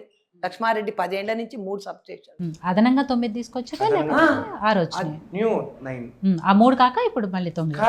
అది వేరే. ఆయన 10 years 3 substations, నేను 1 yearలో 9 substations. ఓకే, అదే ఇంకా 132 kVది ప్రపోజల్ పెట్టినాం. అది వచ్చిందంటే మాకు ఇంకా 50 years వరకు జడ్చర్ల కాన్స్టిట్యున్సీలో పవర్ ప్రాబ్లమ్స్ అనేది ఉండదు, 50 years వరకు. సో అనిరుద్ధ్ గారు, ఇవాళ గణతంత్ర దినోత్సవం కాబట్టి ఈ రోజున మీ మనసు మీద చేసుకొని మనస్సాక్షితో మనస్ఫూర్తిగా కొన్ని విషయాలు చెప్పండి. నేను అడిగిన వాటికి ఇవన్నీ కొద్దిసేపు పక్కన పెడితే ప్రభుత్వం గురించి మాట్లాడుకోవాల్సి వస్తే, నిజంగా కాంగ్రెస్ ప్రభుత్వం ఈ 1 yearలో ఏదైతే ఎలక్షన్ల ముందు 6 గ్యారంటీల గురించి చెప్పిందో ఎంతవరకు చిత్తశుద్ధితో అమలు చేసింది అనుకుంటున్నారు? ఇప్పుడు స్కీమ్స్ అమలు చేసినాం కదా, బస్సు కానీ, దాని తర్వాత రైతు రుణమాఫీ was a very big scheme అనేది. అన్ని అంతమందికి 32 లక్షల మందికి రుణమాఫీ అనేది it is a very big decision. అందరం కూడా అన్నాము కాస్త రుణమాఫీ 1 ఇయర్ ఆపి ఈ స్కీమ్స్ రైతు భరోసా ఇవన్నీ ఇద్దాము, ఆ తర్వాత ఇద్దామంటే సీఎం గారు లేదు మనం ప్రామిస్ చేస్తాం రుణమాఫీ చేస్తాం అని చెప్పేసి it was a very big decision. అది చేస్తాం. అది కూడా వాళ్ళకి నిద్ర పడతలేదు వాళ్ళకి, ఎందుకంటే వాళ్ళు 10 ఇయర్స్ వాళ్ళు ఇప్పుడు రుణమాఫీ చేయలేకపోయినారు. అదే ఆ పెద్ద డిసిషన్. ఇప్పుడు అది అయిపోయింది కాబట్టి ఇవన్నీ ఇప్పుడు స్కీమ్స్ అన్ని ఇంప్లిమెంట్ అవుతాయి. అంటే ఇక్కడ నేను ఇట్స్ బర్డన్, మా స్టేట్ కూడా చాలా బర్డన్ ఉంది కదా, ఫైనాన్షియల్ బర్డన్ చాలా ఎందుకంటే ఉంది. లోటు బడ్జెట్ లో ఉన్నాము, ఇవన్నీ ఉన్నాయి కాబట్టి we should overcome that. Financials ఇప్పుడు ఇప్పుడు దావోస్ పోయినారు, they got many companies are coming, revenue పెంచుకోవాలి, కాబట్టి స్కీమ్స్ ఇంప్లిమెంట్ చేయాలి. డెఫినెట్గా 1 by 1 will implement. Ration card it's a big decision. ఎంతమందికి ఇప్పుడు they are saying around 40 lakhs పీపుల్కి రేషన్ కార్డు ఇస్తాం. మాకు ఇంకా 2 days అయితే మొత్తం లిస్ట్ కూడా వస్తుంది ఎంతమందికి వస్తుంది అనేది. వాళ్ళు ఎందుకు ఇవ్వలేకపోయినా రేషన్ కార్డు ముందు? సో అనుద్ గారు నేనేమంటానంటే సరే 10 ఏళ్లలో వాళ్ళు ఏం చేశారు ఏం చేయలేదు వీటి జోలికి నేను వెళ్ళను. అఫ్కోర్స్ చేయలేదు కాబట్టే జనాలు ఆ విషయం నమ్మారు కాబట్టే కాంగ్రెస్ ప్రభుత్వాన్ని నమ్మకంతో గెలిపించుకున్నారు. నేను ఆ విషయాన్ని ఇది చేయను కానీ, బట్ ఆ నమ్మకాన్ని కాంగ్రెస్ ప్రభుత్వం ఎంతవరకు నిలబెట్టుకుంటుందనే విషయానికి వస్తే నాకు తెలిసి మహిళలకి ఉచిత బస్సు ప్రయాణం తప్ప పూర్తి స్థాయిలో అమలు చేసిన స్కీమ్ ఒక్కటి కూడా ఇప్పటి వరకు లేదు. మీరన్న రైతు రుణమాఫీకి సంబంధించి అంటే కొంతవరకే అయ్యింది. ఇక రైతు భరోసా ఇంతవరకు దాని ఊసు కూడా లేదు. 2 lakhs అన్నా, 2 lakhs 99% అయింది. నేను చెప్తాను 32,000 మందికి నా కాన్స్టిట్యున్సీలో రుణమాఫీ జరిగింది. మరి జరిగింది ఎంత? 3,000 మందికి. సో 99% అయితే మేము కంప్లీట్ చేసినాం కదా. అండ్ అది కూడా 1% ఎందుకు కంప్లీట్ కాలేదు? రీజన్ ఏముంది? రీజన్ ఏంటంటే ఆధార్ కార్డు ప్రాబ్లం కానీ, వాళ్ళ లింక్ కాకుండా కానీ, బ్యాంక్ అకౌంట్ డీటెయిల్స్ తప్పుండే వల్ల కానీ, లేకుంటే వాళ్ళ ఇంట్లోనే 3 కలిసి లోన్ ఏదైతే 4 lakhs 5 lakhs కానీ 2 lakhs పైన ఉంటే అట్లా ఆగిపోయినాయి ఉన్నాయి. లేకుంటే కొంతమంది ఎంప్లాయీస్ది. బట్ మీకు ఓటేసేటప్పుడు ఇవన్నీ వాళ్ళు ఆలోచించారు కదా, మాకు రుణమాఫీ అవుతుంది 100% అనే ఉద్దేశంతో మీకు ఓటేస్తారు. టెక్నికల్ ఇష్యూస్ ఇవి. టెక్నికల్ ఇష్యూస్ వల్ల ఆగింది తప్ప వాళ్ళకి కావాలని ఆపిందనేది కాదు కదా, ఇవ్వద్దు అనేది కాదు కదా. మేము 32,000 మంది అయ్యింది, 3,000 మందికి కాలేదు. మీరే చూడండి డిఫరెన్స్. అట్లా రైతు భరోసా ఇస్తామన్నారు, వాళ్ళకంటే ఎక్కువ పెంచి రైతు భరోసా ఇప్పుడు 10 ఏళ్ల నుంచి వాళ్ళు రైతు బంధు అద్దుకున్నారు. ఇవాళ మీరు వచ్చిన తర్వాత సంవత్సరంలో ఒక్కసారి కూడా రైతు భరోసా ఇవ్వలేదు. సో రైతులు డెఫినెట్ గా ఆ కోపంతో ఉంటారు. అండ్ మీరు 500 బోనస్ ఇచ్చినాము, రైతు భరోసా ఎలక్షన్ ముందు ఒకసారి ఇచ్చారు, ఇప్పుడు అది కూడా అందరికీ రాలేదు. ఇప్పుడు పెంచిస్తున్నాం. ఇప్పుడు 26కి ఇంప్లిమెంట్ చేస్తాం. అదే చెప్పినాను కదా, మాకు బికాస్ ఆఫ్ ద ఫండ్స్ తక్కువ ఉండడం వల్ల రైతు రుణమాఫీ చేయాల్సింది కనుక ఇది డిలే అయింది. ఇప్పుడు అది చేస్తున్నాం. అది ఇప్పుడు పెంచినాము. దాని తర్వాత భూమి లేని వాళ్ళకి కూడా ఇస్తున్నాం ఇప్పుడు ఈ స్కీము. దాని తర్వాత ఇండ్లు ఇస్తున్నాం. ఇండ్లు అయితే ఇవ్వలేదు కదా, ఇండ్లు ఇస్తున్నాం. ఇండ్లు లేని వాళ్ళకు కూడా సెకండ్ లిస్ట్ తీసుకుంటాం. ప్లాట్ ఇచ్చి కూడా వాళ్ళకి ఇచ్చేదానికి ఉద్యోగాలు ఇచ్చింది కదా. ఉద్యోగాలు కూడా ఏమి మాట్లాడుతున్నారు. వాళ్ళు ఏమి ఇచ్చిండ్రు 10 ఏళ్లలో? ఎంత మందికి ఇచ్చిండ్రు ఉద్యోగాలు? కాదు, నేను అడిగేదానికి ఒకసారి మీరు కూడా చెప్పండి. ఎంతమందికి ఇచ్చిండ్రు చెప్పండి నాకు ఉద్యోగాలు 10 ఏళ్లలో. మేము వచ్చింది 1 year కదా, వాళ్ళు ఇచ్చింది ఏంటి చెప్పండి, మీరు చెప్పండి ఎంతమందికి. నర్సెస్, హాస్పిటల్స్ నర్సెస్ జీతాలు లేవు వాళ్ళకి, రిక్రూట్మెంట్ జీతాలు ఇచ్చేది లేదు. వాళ్ళు కానిస్టేబుల్స్ రిక్రూట్ ఊడ్చేట వాళ్ళకి, స్కూల్ ఊడ్చేట వాళ్ళకి ఇప్పుడు 8,000 పడుతుంది జీతం నెలకి. చెప్తున్నాను నేను. వాళ్ళ వైఫల్యాలు హై స్కూల్లో మిమ్మల్ని గెలిపించుకున్నారు. మేము చేస్తున్నాం కదా, ఒక్కొక్కటి చేస్తూనే ఉన్నాం కదా, కనబడుతుంది కదా. వాళ్ళు ఏం చేసినారు? భూ కబ్జాలు తప్ప వాళ్ళు ఏం చేసినారు చెప్పండి. మేము 57 ఏళ్లకి పింఛన్ ఇస్తామని చెప్పిందా? నా 54 ఏళ్ళకా 57 ఏళ్ళకి ఇస్తామన్నారు కదా, ఇచ్చిందా? వాళ్ళకి ఎక్కినాయా పేర్లు చెప్పండి? ఎక్కినాయా వాళ్ళ పేర్లు? 10 ఏళ్ల నుంచి ఎక్కినాయా? 4 స్కీమ్స్ ఎక్కలేదు. ఒకటేసారి ఇంప్లిమెంట్ చేస్తున్నాం. వాళ్ళు అయింటే సంవత్సరానికి ఒక స్కీమ్ కూడా ఇంప్లిమెంట్ చేయకపోతుంది. 2 ఏళ్ళకి ఒక స్కీమ్ అని మెల్లగా అదే ఇస్తున్నాం అని చెప్పేది. మేము 4 స్కీమ్స్ ఇప్పుడు గ్రామ సభలో 4 days గ్రామ సభలు కంప్లీట్ చేసి 26కి లాంచ్ చేస్తున్నాం స్కీమ్స్. ఇప్పుడు రైతులకి 500 రూపాయలు అదనంగా బోనస్ ఇస్తామన్నారు. 3rd day పడుతుంది వాళ్ళకి అమౌంట్. చాలా 3rd day పడుతుంది. 3rd day మా ఫాదర్ ప్రైవేట్ గా అమ్ముకున్నాడు, డబ్బులు రావని. అందరికి 3వ రోజే పడుతున్నాయి. నేను చెప్పిన మా ఫాదర్ కి సన్న బియ్యం అందరు చేయాలి, బోనస్ 500 రూపీస్ 3rd day పడుతుంది. నెక్స్ట్ టైం అందరం, ఎందుకంటే ration card we are going to launch ఈ సన్న బియ్యం ఇస్తాం ఇప్పుడు అందరికి. మాకు సన్న బియ్యం కూడా స్కేర్సిటీ ఉంది.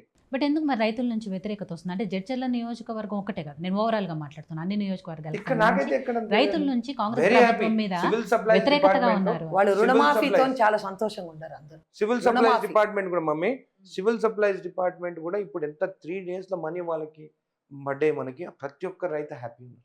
ఎవరు కంప్లైంట్ రాలేదు. వాళ్ళు ఉన్నప్పుడు ధర్నాలు చేసేది, మేమంతా పోయి ధర్నాలు చేసేది, ఎప్పుడు ఇస్తారు మనీ, వాళ్ళకి స్లిప్ పెట్టుకొని ఉండేది ఇంట్లో, ఎప్పుడు ఇప్పుడు వస్తుంది వాళ్ళు కూడా amount అని. ధర్నాలు చేస్తారు కదా, ఇప్పుడు రైతులకు ఎక్కడ ఇవ్వాల్సింది చేసిండు? ఇవ్వట్లేదు అని నా చెప్పి. దగ్గర ఎక్కడ చూడలేదు నేను, ఎక్కడ చూడలేదు నేను నిజంగా. అందుకనే ఈ నియోజకవర్గం కాదు, బోనస్- ఓవరాల్ గా మాట్లాడాలి. బోనస్ సన్న బియ్యం వేసిన వాళ్ళకి బోనస్ థర్డ్ డే వస్తుంది, కొంచెం డిలే అయినా అటు ఇటు అయినా కానీ వచ్చేస్తుంది వాళ్ళకి, మాక్సిమం థర్డ్ డే వచ్చేసింది. వాళ్ళ యాక్చువల్ అమౌంట్ కూడా, బోనస్ కన్నా ముందు అమౌంట్ కూడా వాళ్ళకి థర్డ్ డే మొత్తం పడిపోతున్నాయి వాళ్ళకి ఇమీడియట్ గా. ఇవ్వరేమో అందరూ హ్యాపీ ఉన్నారు ఇప్పుడు.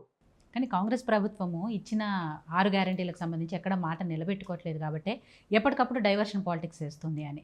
ఇప్పుడు కూడా లోకల్ బాడీ ఎలక్షన్స్ ఉన్నాయి కాబట్టి ఈ గ్రామ సభల పేరుతో ఏదో హడావిడి చేస్తున్నారు. లోకల్ బాడీ కొత్త రేషన్ ఎలక్షన్స్ కార్డులు ఇస్తామన్నారు. బీసీలకు 42% రిజర్వేషన్ ఇవ్వాలని చెప్పి డిలే అయింది, వేరేది ఏం లేదు. ఈవెన్ మొత్తం ప్రతి సర్వే చేసుకున్నాం, ప్రతి ఇంటింటి సర్వే చేసినాం, క్యాస్ట్ ఆ సర్వే చేసినాం. ఎలక్షన్లు ఉన్నాయి కాబట్టి ఇప్పుడు గ్రామ సభల పేరుతో హడావిడి చేస్తున్నారు అనేది. మొత్తం దానికి ఇదంతా దీనికి డైవర్షన్ సంబంధం- పాలిటిక్స్ దానికి దీనికి సంబంధమే లేదు. దీనికి సంబంధం అది ఎప్పుడు స్టార్ట్ చేస్తాం మేము, డిసెంబర్ వరకు, జనవరి 6th వరకు అది క్యాస్ట్ సెన్సెస్ జరిగింది కదా, అవన్నీ ఒక ప్రాసెస్ గా వెళ్దాం కదా. అట్లా లాస్ట్ ఇయర్ జనవరిలోనే ఎలక్షన్స్ పెట్టేది ఉండే, ఇవన్నీ చేయాలని డిలే అయింది. దానికి సంబంధం లేదు. అప్పుడు కూడా చెప్పినాం రుణమాఫీ అయిన తర్వాత ఒక్కొక్క స్కీమ్ కూడా ఇంప్లిమెంట్ చేస్తాం. నేను పోతే కూడా మహిళలు పట్టుకొని అడుగుతున్నారు నన్ను, నేను బాబు అది చెప్పని చూడమ్మా ఇట్లా స్కీమ్ చేస్తాం, వాళ్ళే చెప్తున్నాం అవును కదా కరెక్టే.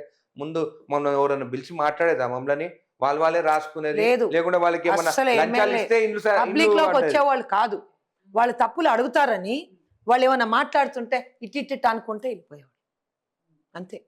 ఈరోజు మేము ఇట్టి అని వెళ్ళిపోయేవాడు. మనం అట్లా మాట్లాడుతున్నాం, మనం అడుగుతున్నాం. కాంగ్రెస్ ప్రభుత్వం కూడా అధికారంలోకి వచ్చే ముందు కానీ వచ్చిన తర్వాత కూడా చాలా మాట్లాడారు. అంటే టీఆర్ఎస్ ప్రభుత్వంలో ఏం జరిగాయి, అవినీతి జరిగాయి, కేసీఆర్ దగ్గర నుంచి కేటీఆర్, కవిత అందరూ జైలుకు పోతారు అని మాట్లాడారు. అదే సరే, కవిత పోయింది, అది సెంట్రల్ విషయం. సరే, ఇక్కడికి వచ్చిన తర్వాత చాలా మంది నాయకులు మీలాంటి ఎమ్మెల్యేలు అందరూ కూడా రోజు కేటీఆర్ జైలుకు పోతాడు, కేసీఆర్ జైలుకు పోతాడు, ఇవన్నీ మాట్లాడారు. దానికి తగ్గట్టే ఫోన్ ట్యాపింగ్ వ్యవహారం తీసుకొచ్చారు, ఇంకా చాలా చాలా ఇవన్నీ వచ్చినాయి. వచ్చిన తర్వాత మళ్ళీ దాని మీద ఎక్కడా కూడా ఏం జరగలేదు ఇంతవరకు. కేటీఆర్ జైలుకు పోయింది లేదు, ఆయన ఏమో అరెస్ట్ చేసుకుంటే చేసుకోండి అంటున్నారు. అంటే కేటీఆర్ని కానీ కేసీఆర్ని కానీ అరెస్ట్ చేయాలంటే భయపడుతున్నారా? ఎందుకు భయపడతాం? భయపడేది ఉంటే అసలు ప్రాసెస్ ఎందుకు స్టార్ట్ చేస్తారు? ఆ ప్రాసెస్ స్టార్ట్ చేశారు, వదిలేసారు, డైవర్షన్ పాలిటిక్స్ అన్నారు. పోలీసు ఎంక్వైరీ చేశారు. కవిత ఎన్నిసార్లు పోయింది ఢిల్లీకి? మరి పోయిన రోజే లోపల పోయిందా? కవితను ఎన్నిసార్లు పిలుస్తున్నారు, ఇంటికి ఎన్నిసార్లు వచ్చినారు, ఎన్నిసార్లు ఎంక్వైరీ చేస్తున్నారు, అది వాళ్ళ ప్రాసెస్ రూల్స్ ప్రకారం వాళ్ళు వాళ్ళ చేస్తారు. ప్రభుత్వమే క్యాన్సిల్ అయిపోయింది కదమ్మా. వాళ్ళు ఇండియాలోనే ఆయన ప్రైమ్ మినిస్టర్ కావాలని చూసింది కదా, ఏమైంది అది? అదేమైంది అడగండి మీరు, అది చెప్పండి. ఎందుకు పోయింది అది? అక్కడ పార్టీ పెట్టింది కదా, ఎందుకు పోయింది అది? మోడీతో కుమ్ముక్కు అయితేనే కదా నువ్వు పోయింది, కవిత కోసమే కదా నువ్వు కుమ్ముక్కు అయింది. పార్టీ ఏం వదిలేసుకున్నావు కదా. సెంట్రల్లోనే ఈయన పార్టీ ఆఫీస్ పెట్టిండు, పూజలు చేసిండు, మీరు అన్నీ చూసి ఉండొచ్చు. అన్ని కటౌట్లు కట్టిండు ఆడ పార్టీ పెట్టడానికి. ఏమైంది ఆ పార్టీ, ఎక్కడ పోయింది? ఇప్పుడు ఏమైపోయింది అంటే ఒక ఫ్యాషన్ అయిపోయింది, జైలుకి పోతే సీఎం కావచ్చా అని చెప్పేసి అని. మరి నన్ను కూడా పంపాను జైలుకి.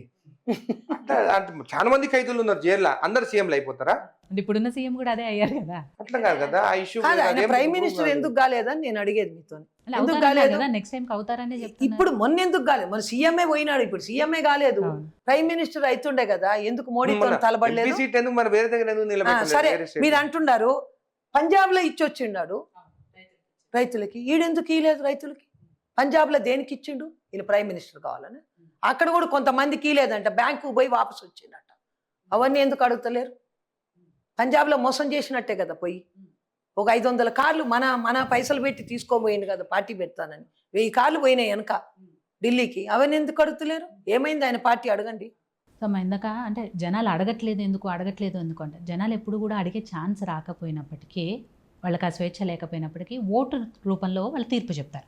అదే మొన్న తీర్పు చెప్పారు, వాళ్ళని ఇంటికి పంపించారు. ఇప్పుడు కాంగ్రెస్ పార్టీ ఏం చేస్తుంది అనేది ప్రజలు చూస్తున్నారు. సరే, ఇంకా సంవత్సరమే అయింది కాబట్టి అనుకునే ఒక్కొక్కటిగా చేసుకుంటూ వస్తామంటున్నారు.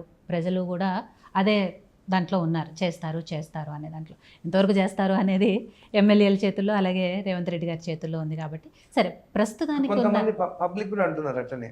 వాళ్ళు టీఆర్ఎస్ ఏమనగానే వాళ్ళే అంటారు, అరే వచ్చి సంవత్సరం అయింది కదా, మేము 10 ఏళ్ళు చూస్తాము, మళ్ళీ వస్తుంది కదా మాకు కూడా టైం, ఎవరికి ఓటు వేయాలనేది మేము కూడా. వాళ్ళు కూడా అంటున్నారు, నేను పోతున్నా కూడా మహిళలు కూడా. అంటే రాష్ట్ర ఆర్థిక పరిస్థితి కూడా తెలుస్తుంది కదా జనాలందరికీ. ఇంతకు ముందులా కాదు, ఎప్పటికప్పుడు సోషల్ మీడియాలో అన్ని న్యూస్ వస్తున్నాయి, ప్రజలందరికీ అన్నీ తెలుస్తున్నాయి. రాష్ట్ర బడ్జెట్ ఏంటి, ఎంతవరకు చేయగలుగుతున్నాం ఏంటి అనేది అన్నీ చూస్తున్నారు. వీళ్ళు ఓవర్కమ్ దట్. మాకు కొంచెం టైము, వీళ్ళు ఓవర్కమ్ స్లో బై 1 by 1. నిన్న కూడా నేను పోయినప్పుడు గ్రామ సభలు అందరూ అడుగుతున్నారు, అడుగుతారు, డెఫినెట్గా అడుగుతారు. అది కూడా మేము ప్రజల ముందు నిలబడుతున్నాం, మేము వీఆర్ ఆన్సరబుల్ ఫర్ దట్. మేము అడుగుతున్నాం, వాళ్ళకి కూడా నేను కూడా చెప్తున్నాను, అమ్మ ఈ 4 స్కీమ్లు కంప్లీట్ కానీ, ఇల్లు లేని వాళ్ళు కట్టించుకుందాం, స్లోగా ఒకటొకటి చేసుకుంటూ పోతాం అని కూడా చెప్తున్నాను. సో ఇందాక నుంచి నేను ఏదైతే అంటున్నానో అంటే ప్రజల్లో కొంత వ్యతిరేకత మొదలైంది కాంగ్రెస్ పార్టీ మీద, ప్రభుత్వం మీద, దాని గురించి మాట్లాడుతున్న టైంలో ఇంకొక విషయం ఏంటంటే వ్యతిరేకత విషయంలో హైడ్రా గురించి ఎక్కడికక్కడికంటే ఒక మంచి ఉద్దేశంతోనే ఇదంతా చేస్తున్నామని ప్రభుత్వం చెప్తున్నప్పటికీ ఎవరైతే ఇళ్ళు కోల్పోతున్నారో లేకపోతే వీటిలో నష్టపోతున్నారో వాళ్ళందరూ నిజంగా బాధపడుతున్నారు, రోడ్డు మీదకి వచ్చి ధర్నాలు చేస్తున్నారు. హైడ్రా నిజంగా ఎంతవరకు ఉపయోగపడుతుంది ప్రజలు? హైడ్రా అనేది కంపల్సరీ కావాల్సిందే ఈ టైంలో. హైడ్రా అనేది అసలు ఎక్కడ ఎఫెక్ట్ పడుతుంది? ఒకటి రివర్స్, అంటే రివర్స్ బెడ్ పైన ఎవరైనా రివర్ను ఆక్యుపై చేసుకొని కట్టిన ఇండ్లు కానీ, చెరువులు మొత్తము మట్టి నింపేసి గ్రావెల్ నింపేసి దానిపైన ఇండ్లు కట్టిన వారు కానీ, చెరువు నుంచి బఫర్ జోన్ అనేది ఉంటుంది, ఆ బఫర్ జోన్లో కట్టినా కానీ, ఇంకోటి ఒక చెరువుకి ఇంకో చెరువుకి లింక్ ఉంటుంది. ఫర్ ఎగ్జాంపుల్ మా ఊరు చెరువు నిండితే అలుగెళ్తేనే కింద ఉన్న గుండ్లపుట్లపల్లి గ్రామానికి ఆ చెరువుకి నీళ్ళు పోతాయి. సో అట్లా లింక్స్ ఉంటాయి. సో గత ప్రభుత్వం ఏం చేసిన ఆ లింక్స్ అని డ్యామేజ్ చేస్తారు, ఇంకోటి చెరువులన్నీ ఆక్యుపై చేస్తారు, రికార్డులో కూడా ఆ చెరువులు లేవని చెప్పి కూడా తీసేసి చేస్తారు. ఆ Hydraa is affecting only them. దానివల్ల అంతటి ఎఫెక్ట్ అవుతుంది, వేరే ఇండెట్ ఎఫెక్ట్ అవుతుంది. సిటీలో ఉన్న మంచి మంది ఇండ్లు, పర్మిషన్ ఉన్న ఇండ్లు ఎందుకు ఎఫెక్ట్ అవుతాయి? ఎవరైతే ఇల్లీగల్గా చేస్తారో, ఇల్లీగల్ కన్స్ట్రక్షన్స్ ఇల్లీగల్గా కన్స్ట్రక్ట్ చేసి ఈ బఫర్ జోన్స్ కానీ చెరువులు కానీ ఆక్యుపై చేస్తారో వాళ్ళకి ఎఫెక్ట్ అవుతుంది. ఫర్ ఎగ్జాంపుల్ కాజాగూడ లేకుండా నేను కంప్లైంట్ చేసాను, నేను అసెంబ్లీలో మాట్లాడినా, దాని తర్వాత దాన్ని కొట్టేసిన, దాన్ని తీసేసిన, అది చెరువు, అది ఇంకా ఆక్యుపై చేసి ఇంకా దాని బౌండరీ కడుతున్నారు లోపల కట్టాలని చెప్పేసి. ఆ టైంలో it is the right time. ఇది వాళ్ళు చేయలేదు, గత ప్రభుత్వం చేస్తుంటే ఇంతవరకు రాకపోతుండే. అందుకే ఏవైతే ఇంకా కట్టలేదో అవిటిని ఇప్పుడు మేము ప్రొటెక్ట్ చేస్తాం. ఏవైతే దొంగ కట్టినారో ఖచ్చితంగా we have to take action. నువ్వు చేసింది తప్పు, మళ్ళీ ఆ తప్పుని కూడా నువ్వు మమ్మల్ని చేయొద్దు అని అంటే ఎంతవరకు కరెక్ట్ అది? సో వాళ్ళు దేనికి సపోర్ట్ చేస్తున్నారు? ఓకే, ఆ ముందు పోయి ఆ రంగనాథ్ గాని అక్కడ పోయి వాళ్ళతో మాట్లాడేది, వాళ్ళకి షిఫ్టింగ్కి మీరు ఇక్కడ నుంచి షిఫ్ట్. కొంతమంది పేదవాళ్ళు ఉంటారు, నేను రిచ్ పీపుల్ గురించి మాట్లాడతారని. పేదవాళ్ళు వాళ్ళ ఇంట్లో షిఫ్టింగ్ ముందు మాట్లాడుంటే రంగనాథ్ కరెక్ట్గా హ్యాండిల్ చేస్తుంటే అది కరెక్ట్ ఉండే. ఆ ఒక చిన్న స్మాల్ ఇష్యూతోని వాళ్ళు బాగా ఎక్కువ ఇష్యూ చేశారు. కేటీఆర్ పోయి ఒక్క స్కూల్ బ్యాగ్ ఇచ్చొచ్చు, ఒక్క స్కూల్ బ్యాగ్ ఆ పిల్లకి ఇచ్చొచ్చి నేనే మొత్తం చేసిన అనేది. మళ్ళీ ఆ ఇండ్లు చూపిస్తున్నావు కదా, మళ్ళీ వాళ్ళకి అందరికి ఇండ్లు ఎందుకు ఇవ్వలేదు? ఆయన డబుల్ బెడ్రూమ్లకు ఎందుకు వాళ్ళకి అందరికి షిఫ్ట్ చేయలేదు? మేము డబుల్ బెడ్రూమ్ కడుతున్నాము, మేము ఇండ్లు ఇస్తున్నాం అన్నా కదా, అవన్నీ గుడిసెలే కదా. ఆ గుడిసెలకు అందరికి నువ్వు ఇండ్లు ఎందుకు ఇవ్వలేదు? ముందు నువ్వు మంచి పని చేస్తావు, ఒక పాపకి ఇచ్చొచ్చావు బ్యాగ్. మీ అందరి సంపాదన కోసం అక్కడ ఉన్న వాళ్ళకి అందరు కూడా మీరు ఇల్లు కట్టియచ్చు, అందరు కూడా బ్యాగ్ చేయొచ్చు. ఒక్క బ్యాగ్ ఇచ్చి నువ్వు వీడియో పెట్టుకున్నావు అంటే ఇంకా ఏం చేయాలి మీరు ఆలోచించండి ఒకసారి. వాళ్ళు కూడా అర్థం చేసుకోవాలి. అది ఓన్లీ కావాలని హైప్ చేసి మా సీఎంని తిట్టించి కావాలని పర్సనల్ లైఫ్ మీద కూడా తిట్టించడం కరెక్ట్ కాదు. దాని సొల్యూషన్ లేక్స్ అయితే డెవలప్ చేయాల్సిందే, మూసి డెవలప్ చేయాలి. అదంతా డ్రైనేజ్ వాటర్ ఆ పాత ఏరియాకి పోవాలి. మేము కూడా మున్సిపల్ కాలనీ, మా ఫాదర్ కానీ అందరం మలక్పేట మున్సిపల్ కాలనీలోనే అక్కడనే వాళ్ళు పుట్టి పెరిగినారు అందరూ. మాకు కూడా ఆ ఏరియా గురించి బాగా తెలుసు. జనవాడ మా ఓన్ విలేజ్. ఇప్పుడు అందరు జనవాడనే ఫామ్ హౌస్ కట్టుకున్నాం. ఆ ఊరు ఇసిపెట్టేసి మేము సీలింగ్లా ఈ ఊరు పెట్టుకున్నాం. అది ఈరోజు ఎక్కడ 10-15 కోట్లు. ఆ ఊరు మొత్తం సీలింగ్లో వదులుకున్నాము. డ్యామ్ కట్టినప్పుడు కూడా 3000 ఎకరం, మా ఫాదర్ 3000 ఎకర్స్ మాది పోయింది జనవాడలో. ఇంత మేము అక్కడ ల్యాండ్ బోర్డు కొట్టుకొని కూడా అంత పెద్ద దానికి కూడా ఆ డ్రైనేజ్ నీళ్ళు ఆ మూసేది వల్ల పోతుంటే మాకు కూడా బాధ అనిపిస్తుంది. రైట్, కాజాగూడ లేక్ గురించి మీరు కంప్లైంట్స్ చేశారు, దాని మీద చర్యలు తీసుకుంటున్నారు అంటున్నారు. ఇంకా ఇప్పటికీ మీరు ఏదైతే మూసీ డెవలప్మెంట్ అంటున్నారో, మూసీ సుందరీకరణ కోసం ఇదంతా చేస్తున్నాం అంటున్నారో, అదే మూసీని ఆక్రమించి ఇప్పటికీ కొన్ని రియల్ ఎస్టేట్ దారులు కొంతమంది ఆక్యుపై చేసి కడుతూనే ఉన్నారు. కోకాపేట ఏరియాలో మాలాంటి వాళ్ళకే అర్థమవుతుంది దీన్ని ఆక్యుపై చేసి కడుతున్నారు. మీకు అర్థం కావట్లేదా? వాళ్ళ మీద ఎందుకు తీసుకోవట్లేదు చర్యలు? ఆఫీసర్స్ పైన తీసుకోమంటారు. ఇంతకుముందే మీరు ఆఫీసర్స్ తిట్టినారు అని అన్నారు, మళ్ళీ ఇప్పుడు వాళ్ళ ఆఫీసర్స్ మీద చర్యలు తీసుకోమని అంటున్నారు. 100% ఏమైనా ఇట్లాంటి ఉంటే మీ దగ్గర కూడా ఉండే అంటున్నారు, నాకు డీటెయిల్స్ చేయండి. ఇప్పుడే నా లెటర్ హెడ్ పైన నేను సంతకం పెట్టి సీఎం గారికి పంపిస్తాను. హైడ్రా కమిషనర్ కూడా నేను లెటర్ పంపిస్తాను. నేను నేను చేతికి ఇవ్వను. ఎప్పుడు నేను చేతికి ఇస్తే తర్వాత ఆఫీసర్స్ ఏమంటే ఆ లెటర్ ఎక్కడ ఇచ్చినా మర్చిపోయిన అంటారు. నేను మంచిగా వాళ్ళ ఆఫీస్కి నేను పోయి ఇన్వర్డ్లో ఇచ్చి స్టాంపు తీసుకొని ఆ లెటర్ తీసుకొని నా దగ్గర పెట్టుకుంటా. వాళ్ళు చేయలేదనుకో అసెంబ్లీలో క్వశ్చన్ అడుగుతా, లేకుండా మళ్ళీ వాళ్ళ ఆఫీస్ దగ్గర పోయి కూర్చుంటాను. నేనేం ఇచ్చిపెట్టేటం కాదు. అందుకే నాకు మా దృష్టికి తీసుకురండి. కొంతమంది ఏం చేస్తారు, ఓవరాల్ చెప్పి మీరు అది చేసి ఇది చేశాడు, మీరు రిటర్న్ వేయండి, నేను యాక్షన్ తీసుకోకుండా అప్పుడు అడగండి. దయచేసి మీరు ఒకసారి కోకాపేట ఏరియాలో సర్వే చేయండి, అక్కడ ఎన్ని ఆక్రమణలు ఉన్నాయో మూసీకి సంబంధించి దాని మీద చర్యలు తీసుకోండి. ఇప్పుడు కోర్టు ఒక ఆర్డర్ ఇచ్చింది, పర్మిషన్స్ ఇచ్చిన జోలికి పోవద్దని చెప్పి. పర్మిషన్స్ లేకుండా ఏమైనా కట్టిన మీరు ఏమైనా ఉంటే ఖచ్చితంగా అక్కడి నుంచి వాళ్ళని ఇవ్వమని చెప్పండి, ఒక కంప్లైంట్ ఇవ్వమని చెప్పండి. డెఫినెట్గా నేను దగ్గరుండి యాక్షన్ తీసుకున్నట్టు చూస్తాను.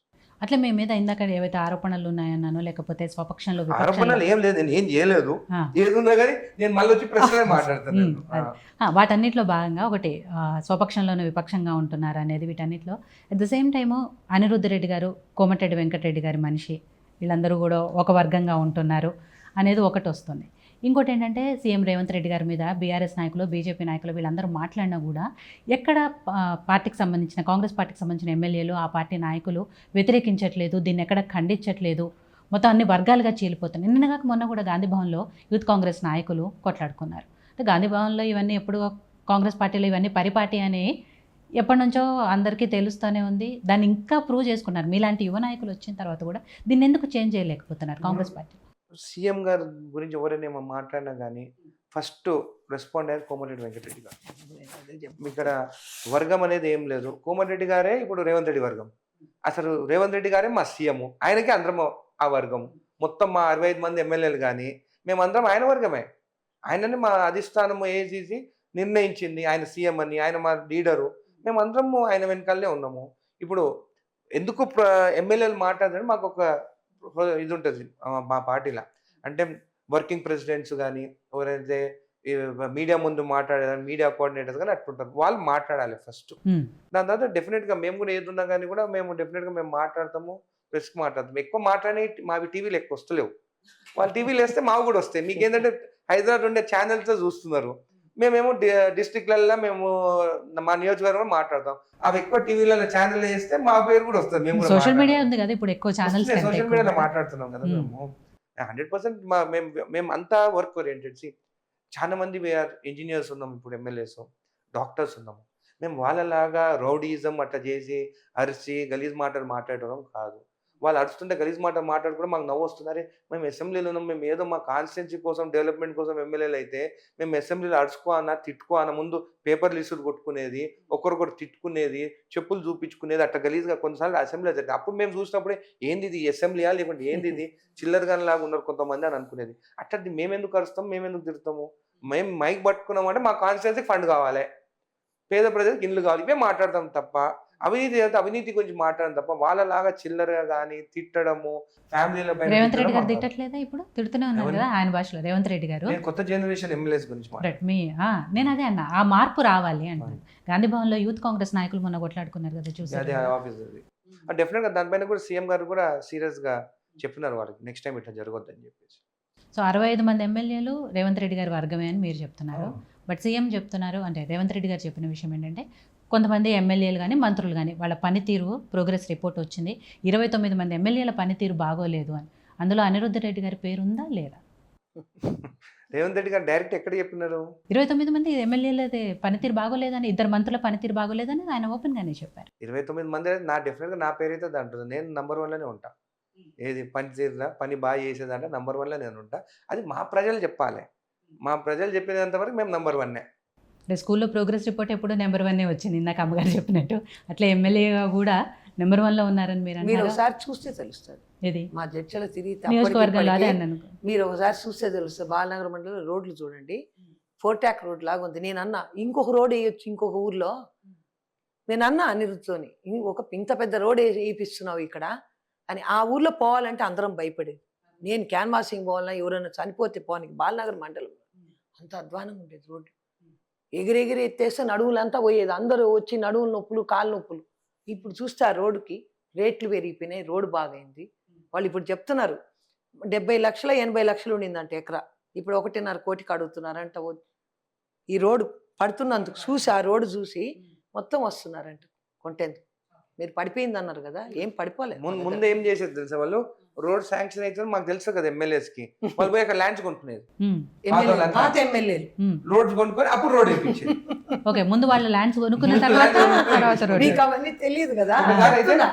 వాళ్ళు ల్యాండ్ కొన్ననుకో, అక్కడ పాత ఎలక్షన్ కమిషనర్ రజత్ శర్మ అనుకుంటా, ఆయన కూడా భూమి కొన్నాడు, 50 ఎకరాల భూమి. కరెక్ట్, రజత్ 50 ఎకరాల భూమి కొన్నాడు ఆయన అక్కడ. ఎప్పుడు 2018 ఎలక్షన్స్ అప్పుడే కొన్నాడు ఆయన. కొనిన తర్వాత ఆయన కోసము ఆయన వెంచర్ వాళ్ళకి అమ్మిడు. అంటే ₹1,00,000 గవర్నమెంట్ రేట్ కొని 19 లక్షలకు అమ్మిడు మళ్ళా. అంటే వైట్ చేసుకున్నాడు. నేను ఒక ఆఫీసర్ మీద మాట్లాడుతున్నాను నేను మీ ఇంటర్వ్యూలో. చేసుకొని దానికి రోడ్ కోసం ఆ ఏరియాలో రోడ్ వచ్చే కోసము టీఆర్ఎస్ వాళ్ళు ఏమని స్టేట్మెంట్ ఇచ్చారు, కేసీఆర్ వస్తున్నాడు, తాండలో పండుకునేదానికి అవును. కేసీఆర్ వస్తున్నాడు అని చెప్పి రాత్రి రైతుల భూములకి వెళ్ళి దౌర్జన్యంగా రోడ్ వేసేస్తారు. దాని తర్వాత మన రజత్ మంచిగా అది అమ్ముకొని పోయినా, దాని తర్వాత ఇరిగేషన్ సెక్రటరీ ఏదో సెక్రటరీ అయిపోయినా వాళ్ళంతా బాగుపడ్డారు.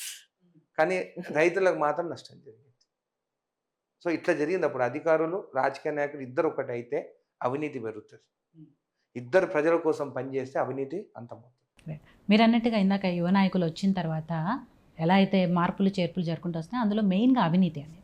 సో దాని మీదే మీ పోరాటం చేస్తామంటున్నారు, దాని మీదే అధికారుల గురించి కూడా మీరు మాట్లాడింది కూడా ఆ విషయం మీదే అంటున్నారు. బట్ ప్రభుత్వంలో కూడా చిత్తశుద్ధి ఉండాలి. నేను ఈరోజు మీకు చెప్తున్నాను, మా కొత్త ఎమ్మెల్యేలు 1 year అయిపోయింది, ఎవ్వరు ఒక్క రూపాయి తాకలేదు, అవినీతి సొమ్ము ముట్టుకోలేదు, ఏ భూదందాలు చేసి కబ్జాలు చేయలేదు. ఈ రోజు నేను చెప్తున్నాను, ఎలక్షన్స్ అయిపోయిందో కొంతమంది ఎమ్మెల్యేలకి ఈ రోజు వాళ్ళ ఊళ్ళలో తిరిగేదానికి డీజిల్కి కూడా పైసలు లేవు. ఆ పరిస్థితిలో ఉన్నాం. అయినా కానీ అవినీతి సొమ్ము ముట్టుకోరు, నిజాయితీగా పనిచేస్తున్నాము. మీకు చెప్తున్నాను, 29 మంది సరే సీఎం గారు సర్వే చేసుకున్నారు, అది సీఎం గారి సర్వే. కానీ నేను ఈరోజు చెప్తున్నాను, నిజాయితీగా మేము ఫస్ట్ టైం ఎమ్మెల్యేసు నిజాయితీగా పనిచేస్తున్నాము. ఒక్క రూపాయి కూడా తాకలేదు. ఒక్కని కూడా ఒక ఆరోపణల చూపించమని చెప్పండి. మేము కానీ మా ఫ్యామిలీ రిలేటివ్స్లో కూడా చూపించమండి, మా రిలేటివ్స్ కూడా బాగుపడ్డారని మా వల్ల. అది కూడా లేదు. ఈరోజు ఆ పరిస్థితి. మా ఎమ్మెల్యేలు అందరు పేదరికంలోనే ఉన్నారు, అందరు పని చేయాలి, మాకు ఫండ్స్ కావాలని చెప్పి మేము కొట్లాడుతున్నాం తప్ప వేరేది ఏం లేదు.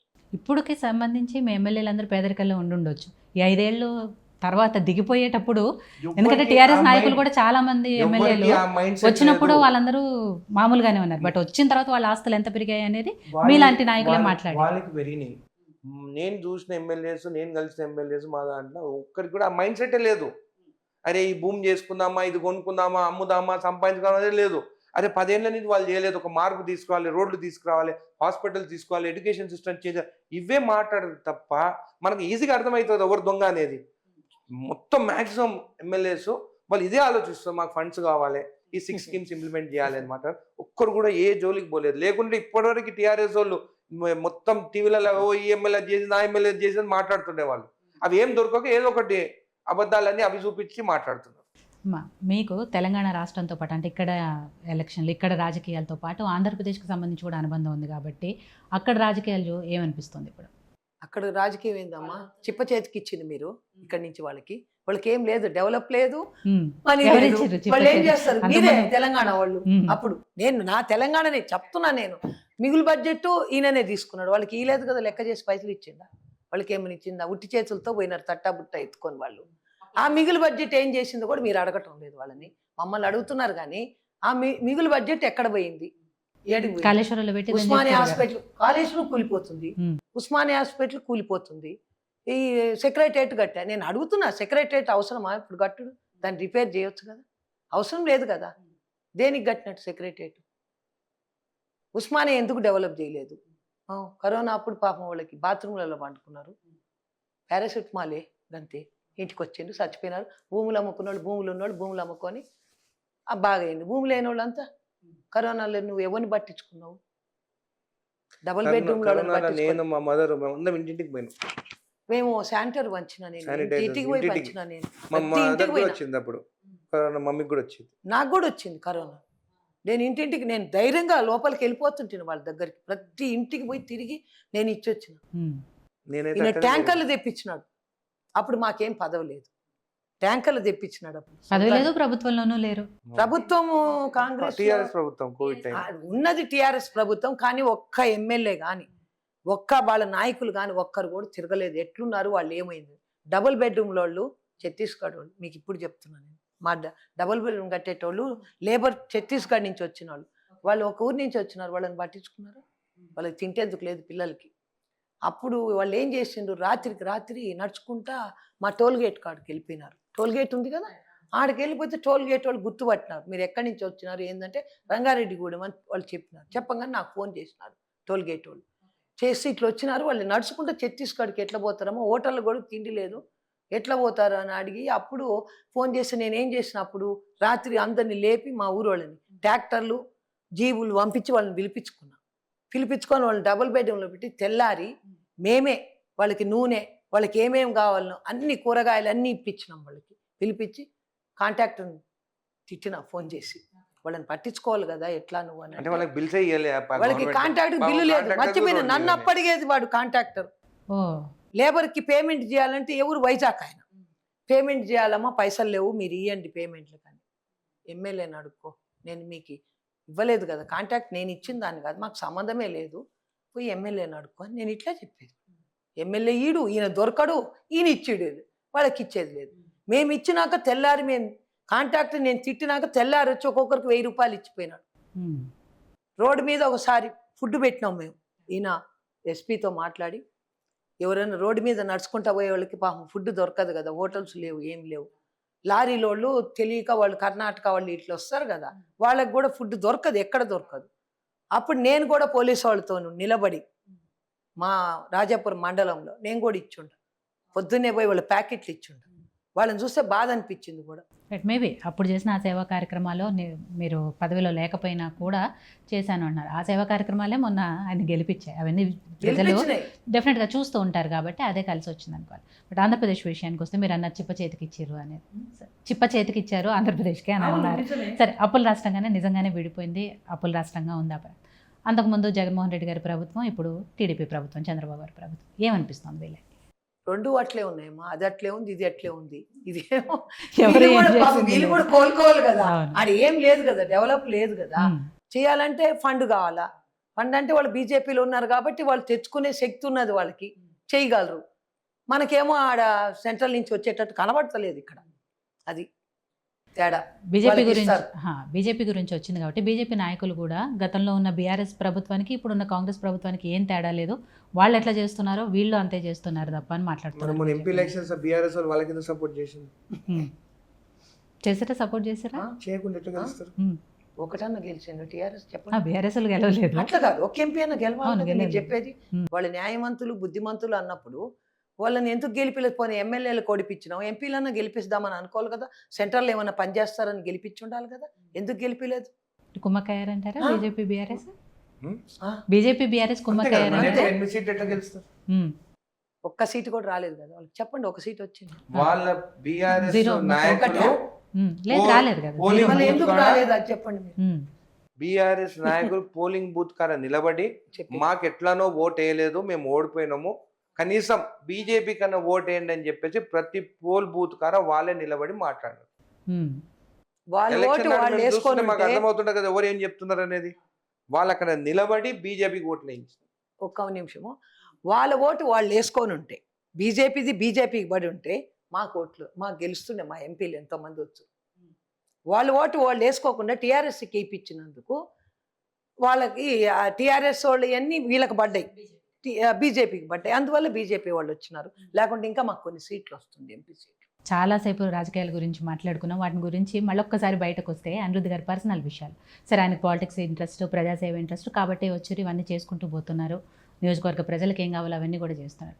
అవి కాక పర్సనల్గా ఆయనకేమి ఇష్టం అసలు? చిన్నప్పటి నుంచి కూడా ఆయనకి సినిమాలో లేకపోతే ఎటైనా వెళ్ళటము, ప్లేసులు చూడటము, ఇవన్నీ ఇంట్రెస్ట్ ఎలా ఉండేవాళ్ళు చిన్నప్పుడు? పోయినాడు, అన్ని ప్లేసులు చూసి వచ్చింది. ఓకే, జాబు పోయినప్పుడు అన్ని ప్లేసులు బయట అన్ని చూసి వచ్చింది. దానికి ఇంట్రెస్ట్ అలా వెళ్ళటము, బయట చూడటము అలా అంటే అంత ఏదో అని, కానీ అంత అదే పనిగా తిరగాలనే ఉండదు. ఓకే, సో ఫుడ్ విషయంలో ఏది ఎక్కువ ఇష్టం ఆయనకి? నాన్ వెజ్ ఏదైనా కూడా ఇష్టమే అన్ని. ఓకే, అదే నాటుకోడి. ఓకే, నేను కూడా అంతే, నేను కూడా తినాను, బ్రాయిలర్ అవి తినా. ఓకే, నాటుకోడి తింటారు. సో మీరు చేసే ఫుడ్లో స్పెషల్గా మీరు వంట చేసే వాటిలో ఆయనకి ఏది ఇష్టం? నాన్ వెజ్ అయినా? నాటుకోడి, మటన్ ఫ్రై. ఫోన్ చేస్తాడు ఫస్ట్, ఓకే ఎక్కడున్నా ఏంది అని. అప్పుడు నాటుకోడి, మటన్ అది ఫ్రై ఉందనగానే వచ్చేస్తాడు. లేకుంటే రాడు. మామూలు కూరలు ఏమన్నా చెప్పినాను అనుకోండి, అటు నుంచి అటే వెళ్ళిపోతాడు, చర్చల నుంచి హైదరాబాద్కి వెళ్ళిపోతాడు. ఆయన ఇంటికి రావాలంటే నాటుకోడి వండి పెడితే సరిపోతుంది. ఉంటుంది ఎప్పటికీ, ఎప్పుడు అదే ఎక్కువగా తింటూ ఉంటారు. సో మీకు ఆవిడ చేసే వంటలు ఏది ఇష్టం? నాటుకోడేనా? నాటుకోడే. కానీ ఇప్పుడు ముందులాగా అంత వెళ్ళిపోయినామంటే విలేజెస్కి మార్నింగ్ అయితే ఈవినింగ్ ఎక్కువ. సో ఎక్కువ తగ్గిపోయింది అంతా ఇప్పుడు. సో ఎక్కడ పోయినా కానీ వాళ్ళే అక్కడ ఫుడ్ పెడుతున్నారు. ఇప్పుడు ఏ ఊరు పోయినా కానీ ఇంకా పెడుతున్నారు. ఫంక్షన్స్ పోతే అక్కడనే తినేస్తాను. ఎప్పుడైనా కానీ ఆకలి అయితే ఏమైనా ఉంటే ఫోన్ చేస్తాను. అంటే ఎమ్మెల్యే అయినాక ఇంటికి నేను ఒక 10-15 సార్లు వచ్చి ఉంటా ఈ 1 ఇయర్లో. సో అంత తగ్గిపోయింది, ముందులాగా లేదు. సో ఏం లేదు, ఇంట్లో బ్రేక్ఫాస్ట్ చేసిన తర్వాత మళ్ళీ నైట్ నా వైఫ్ పాప మామ ఫోన్ చేసి ఆమె చేసి పెడుతుంది. ఓకే. ఎందుకు ఒక్కోసారి పంపించమంటాడు, డ్రైవర్ని పంపిస్తాడు, ప్యాక్ చేసి పంపి అని హైదరాబాద్కి అట్లా పంపిస్తుంటాడు. అమ్మని చిన్నప్పటి నుంచి రాజకీయాల్లో చూశారు, మిమ్మల్ని ఎంత బాగా పెంచారు, ఇవన్నీ కూడా చూశారు. బట్ మీకు రోల్ మోడల్ అంటూ రాజకీయాల్లో అమ్మగారైనా ఇంకెవరైనా ఉన్నారా? అంటే మదర్ గారిని రోల్ మోడల్ ఎప్పుడు అనుకో, మదర్ గానే చూస్తాను. చెప్తే ఏదని చెప్తే వినేది. ఇప్పుడు నా వైఫ్ మా మదర్ ఇద్దరు వాళ్ళు చెప్తుంటారు, ఇద్దరు చెప్పింది తింటారు, అందుకే సక్సెస్ అయింది. ఒకరు చెప్పేది తింటే సక్సెస్ గారు ఎప్పుడు మదర్ వైఫ్ ఇద్దరు సపోర్ట్, ఇద్దరిని బ్యాలెన్స్ చేసుకుంటారు. వైఫ్ సపోర్ట్ కూడా ఉండాలి, లేకుంటే కూడా పాలిటిక్స్ చేయలేము. ఎవరు మరి పాలిటిక్స్లో మీకు రోల్ మోడల్ ఎవరు? పాలిటిక్స్ అప్పుడు కూడా చెప్పినా ఇప్పుడు చెప్తాను, కోమటిరెడ్డి వెంకటరెడ్డి. ఆ రోజు చెప్పినాను, ఈ రోజు చెప్పినాను, ఎవరైతే నీకు సపోర్ట్ చేస్తారో వాళ్ళతోనే ఉంటాను నేను. ఓకే. సో సినిమాలు అవి చూస్తూ ఉంటారా అందరితో? తగ్గిపోయింది, మ్యారేజ్ అయినాక మూవీస్ అంతకుముందు తగ్గిపోయింది, చూసేవారు. క్రికెట్ మ్యాచెస్ పోయేది, అన్ని తగ్గిపోయినాయి. ఇప్పుడు టీవీలోనే. సో బయటకు వెళ్ళి సినిమా హోమ్ థియేటర్ ఉంది కదా తక్కువ, ఎప్పుడన్నా ఇడు ఉంటేనే పోతాడు నైట్ తప్ప బయటకు వెళ్ళి థియేటర్స్కి వెళ్ళి సినిమాలు చూడటము అంత ఇలా టైం ఏమీ ఎక్కడ లేదు. ఉంది? టైం లేదు. రాత్రి 12-1 అన్ని తిరిగి ఊళ్ళు తిరిగిపోయే వరకు రాత్రి 1 అవుతుంది, ఇంకేం సినిమాలు చూస్తాడు, అలసిపోయి పండుకునే. బట్ పర్సనల్గా ఎలాంటి సినిమాలు ఇష్టం అండి? కామెడీ, కామెడీ సినిమాలు ఇష్టం. అభిమాన నటీనటులు ఎవరైనా ఉన్నారా? అట్లేం లేదు, ఏ మూవీ బాగుంటే అది అది చూస్తాను. చూస్తాం. సో రీసెంట్గా కనీసం టీవీలో అయినా ఏ సినిమా దేవర చూసారా? చూసిన, నెట్ఫ్లిక్స్ లో వచ్చిన తర్వాత. ఓకే. సంక్రాంతికి వస్త్రం అనేది బాగుందంటే అది నెట్ఫ్లిక్స్ లో ఏదైనా వచ్చిన తర్వాత ఓటీటీలో చూస్తాను. ఓకే. థియేటర్కి వెళ్ళి చూసే టైం మాత్రం లేదు. నాకు ఒక్కటి కోరిక ఉంది, జడ్చల మా వాళ్ళంతా యూత్ ఉన్నారు, ఒక రోజు థియేటర్ బుక్ చేసి ఒక ఏదైనా మంచి మూవీ వస్తే పోవాలని ఇంట్రెస్ట్, వాళ్ళతో పోవాలని ఉంది. నెక్స్ట్ టైం ఈ దసరా కన్నా లేకుంటే ఉగాది కన్నా ఏదైనా మంచి మూవీ వస్తే వాళ్ళతో పోయి చూస్తాను. సో అనిరుద్ధ్ గారు ఒకవేళ రాజకీయాల్లోకి రాకపోయి ఉంటే మీకు ఆయన్ని ఎలా చూడాలనేది, అంటే ఒక డాక్టర్ గానో ఏవో ఉంటాయి కదా డాక్టర్ మీకు. అని లేదు నాకు. చిన్నప్పటి నుంచి ఆయన ఎలా చూడాలనుకున్నారు అసలు? అంటే ఏవైతే అసలు బాగుంటుంది అది ఐడియానే లేదు, బిజినెస్ లాగానే చూసుకున్నా అంతే, బిజినెస్ లో ఉండాలని అనుకున్నాను అంతే. ఓకే. బిజినెస్ లేకుంటే పాలిటిక్స్, ఈ రెండే. జాబు దాని మీద లేదు నాకు. ఓకే. సో ఇక ముందు రాజకీయాల్లో ఎలా చూడాలనుకుంటున్నారు ఆయన్ని? ఇంకా ఏ చేయక ముందు పొజిషన్? కూడా నేను అనుకోలేదు బిజినెస్ అని, దాని మీదనే ఉండింది. ఇప్పుడు రాజకీయాల్లోకి వచ్చారు, ఎమ్మెల్యే అయ్యారు. ఇక ముందు ఆయన రాజకీయ భవిష్యత్తు గురించి ఎలాంటి ఎక్స్పెక్టేషన్స్ ఉన్నాయి మీకు? ప్రజలకు సేవ చేయాలా, అభివృద్ధి చేయాలా, అది అంతే. అంతకంటే ప్రజలకు చేయాలని నాకు ఇంకేం ఉండదు. మంచి పేరు తెచ్చుకోవాలి, చెడ్డ పేరు తెచ్చుకోవద్దు అంతే.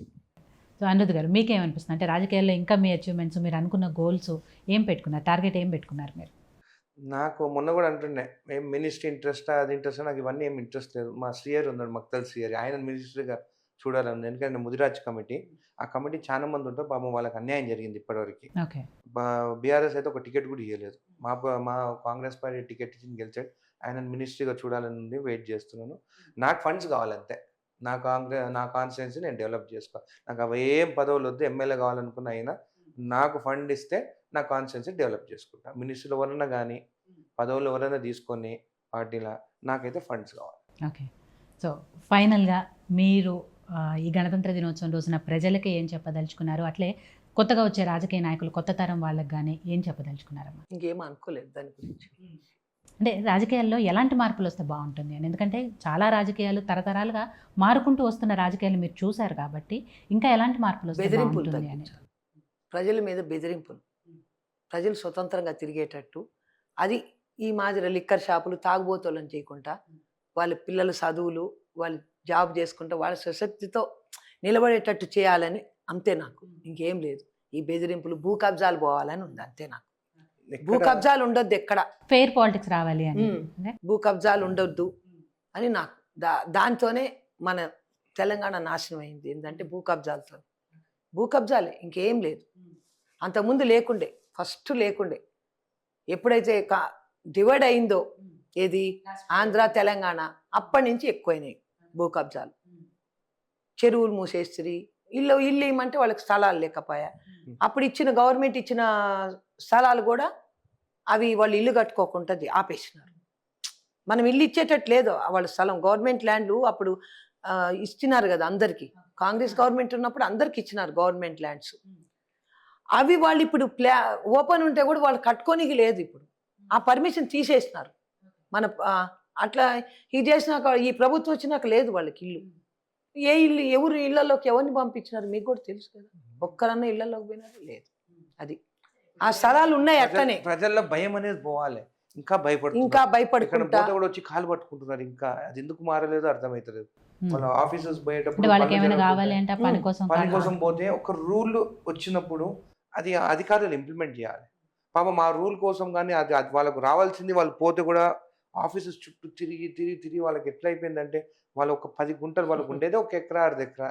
ఆ 1/2 ఎకరా కూడా వాళ్ళ పాస్బుక్లు లేకుంటే వాళ్ళు ఏ స్టేజ్కి వచ్చినారంటే రాజకీయ నాయకులు పోతులు వచ్చి కాలు పట్టుకుంటున్నారు. ఇవన్నీ ఎట్లా జరగాలంటే పోయి ఆఫీస్కి పోయినప్పుడు వాళ్ళ పని ఇమీడియట్ జరిగిపోవాలి. వాళ్ళు వెళ్ళి డిమాండ్ చేసే విధంగా ఉండాలి. మాకు ఇది కావాలి అనేది డిమాండ్ చేసే విధంగా ఉండాలి. ఫ్యామిలీ ఉంది, వాళ్ళు పైసలు ఇవ్వలేరు కదా, పెళ్లి చేయాలి. వాళ్ళు డబ్బులు ఇవ్వలేని శక్తి ఉంటుంది కొంతమందికి, వాళ్ళు ఇవ్వలేరు.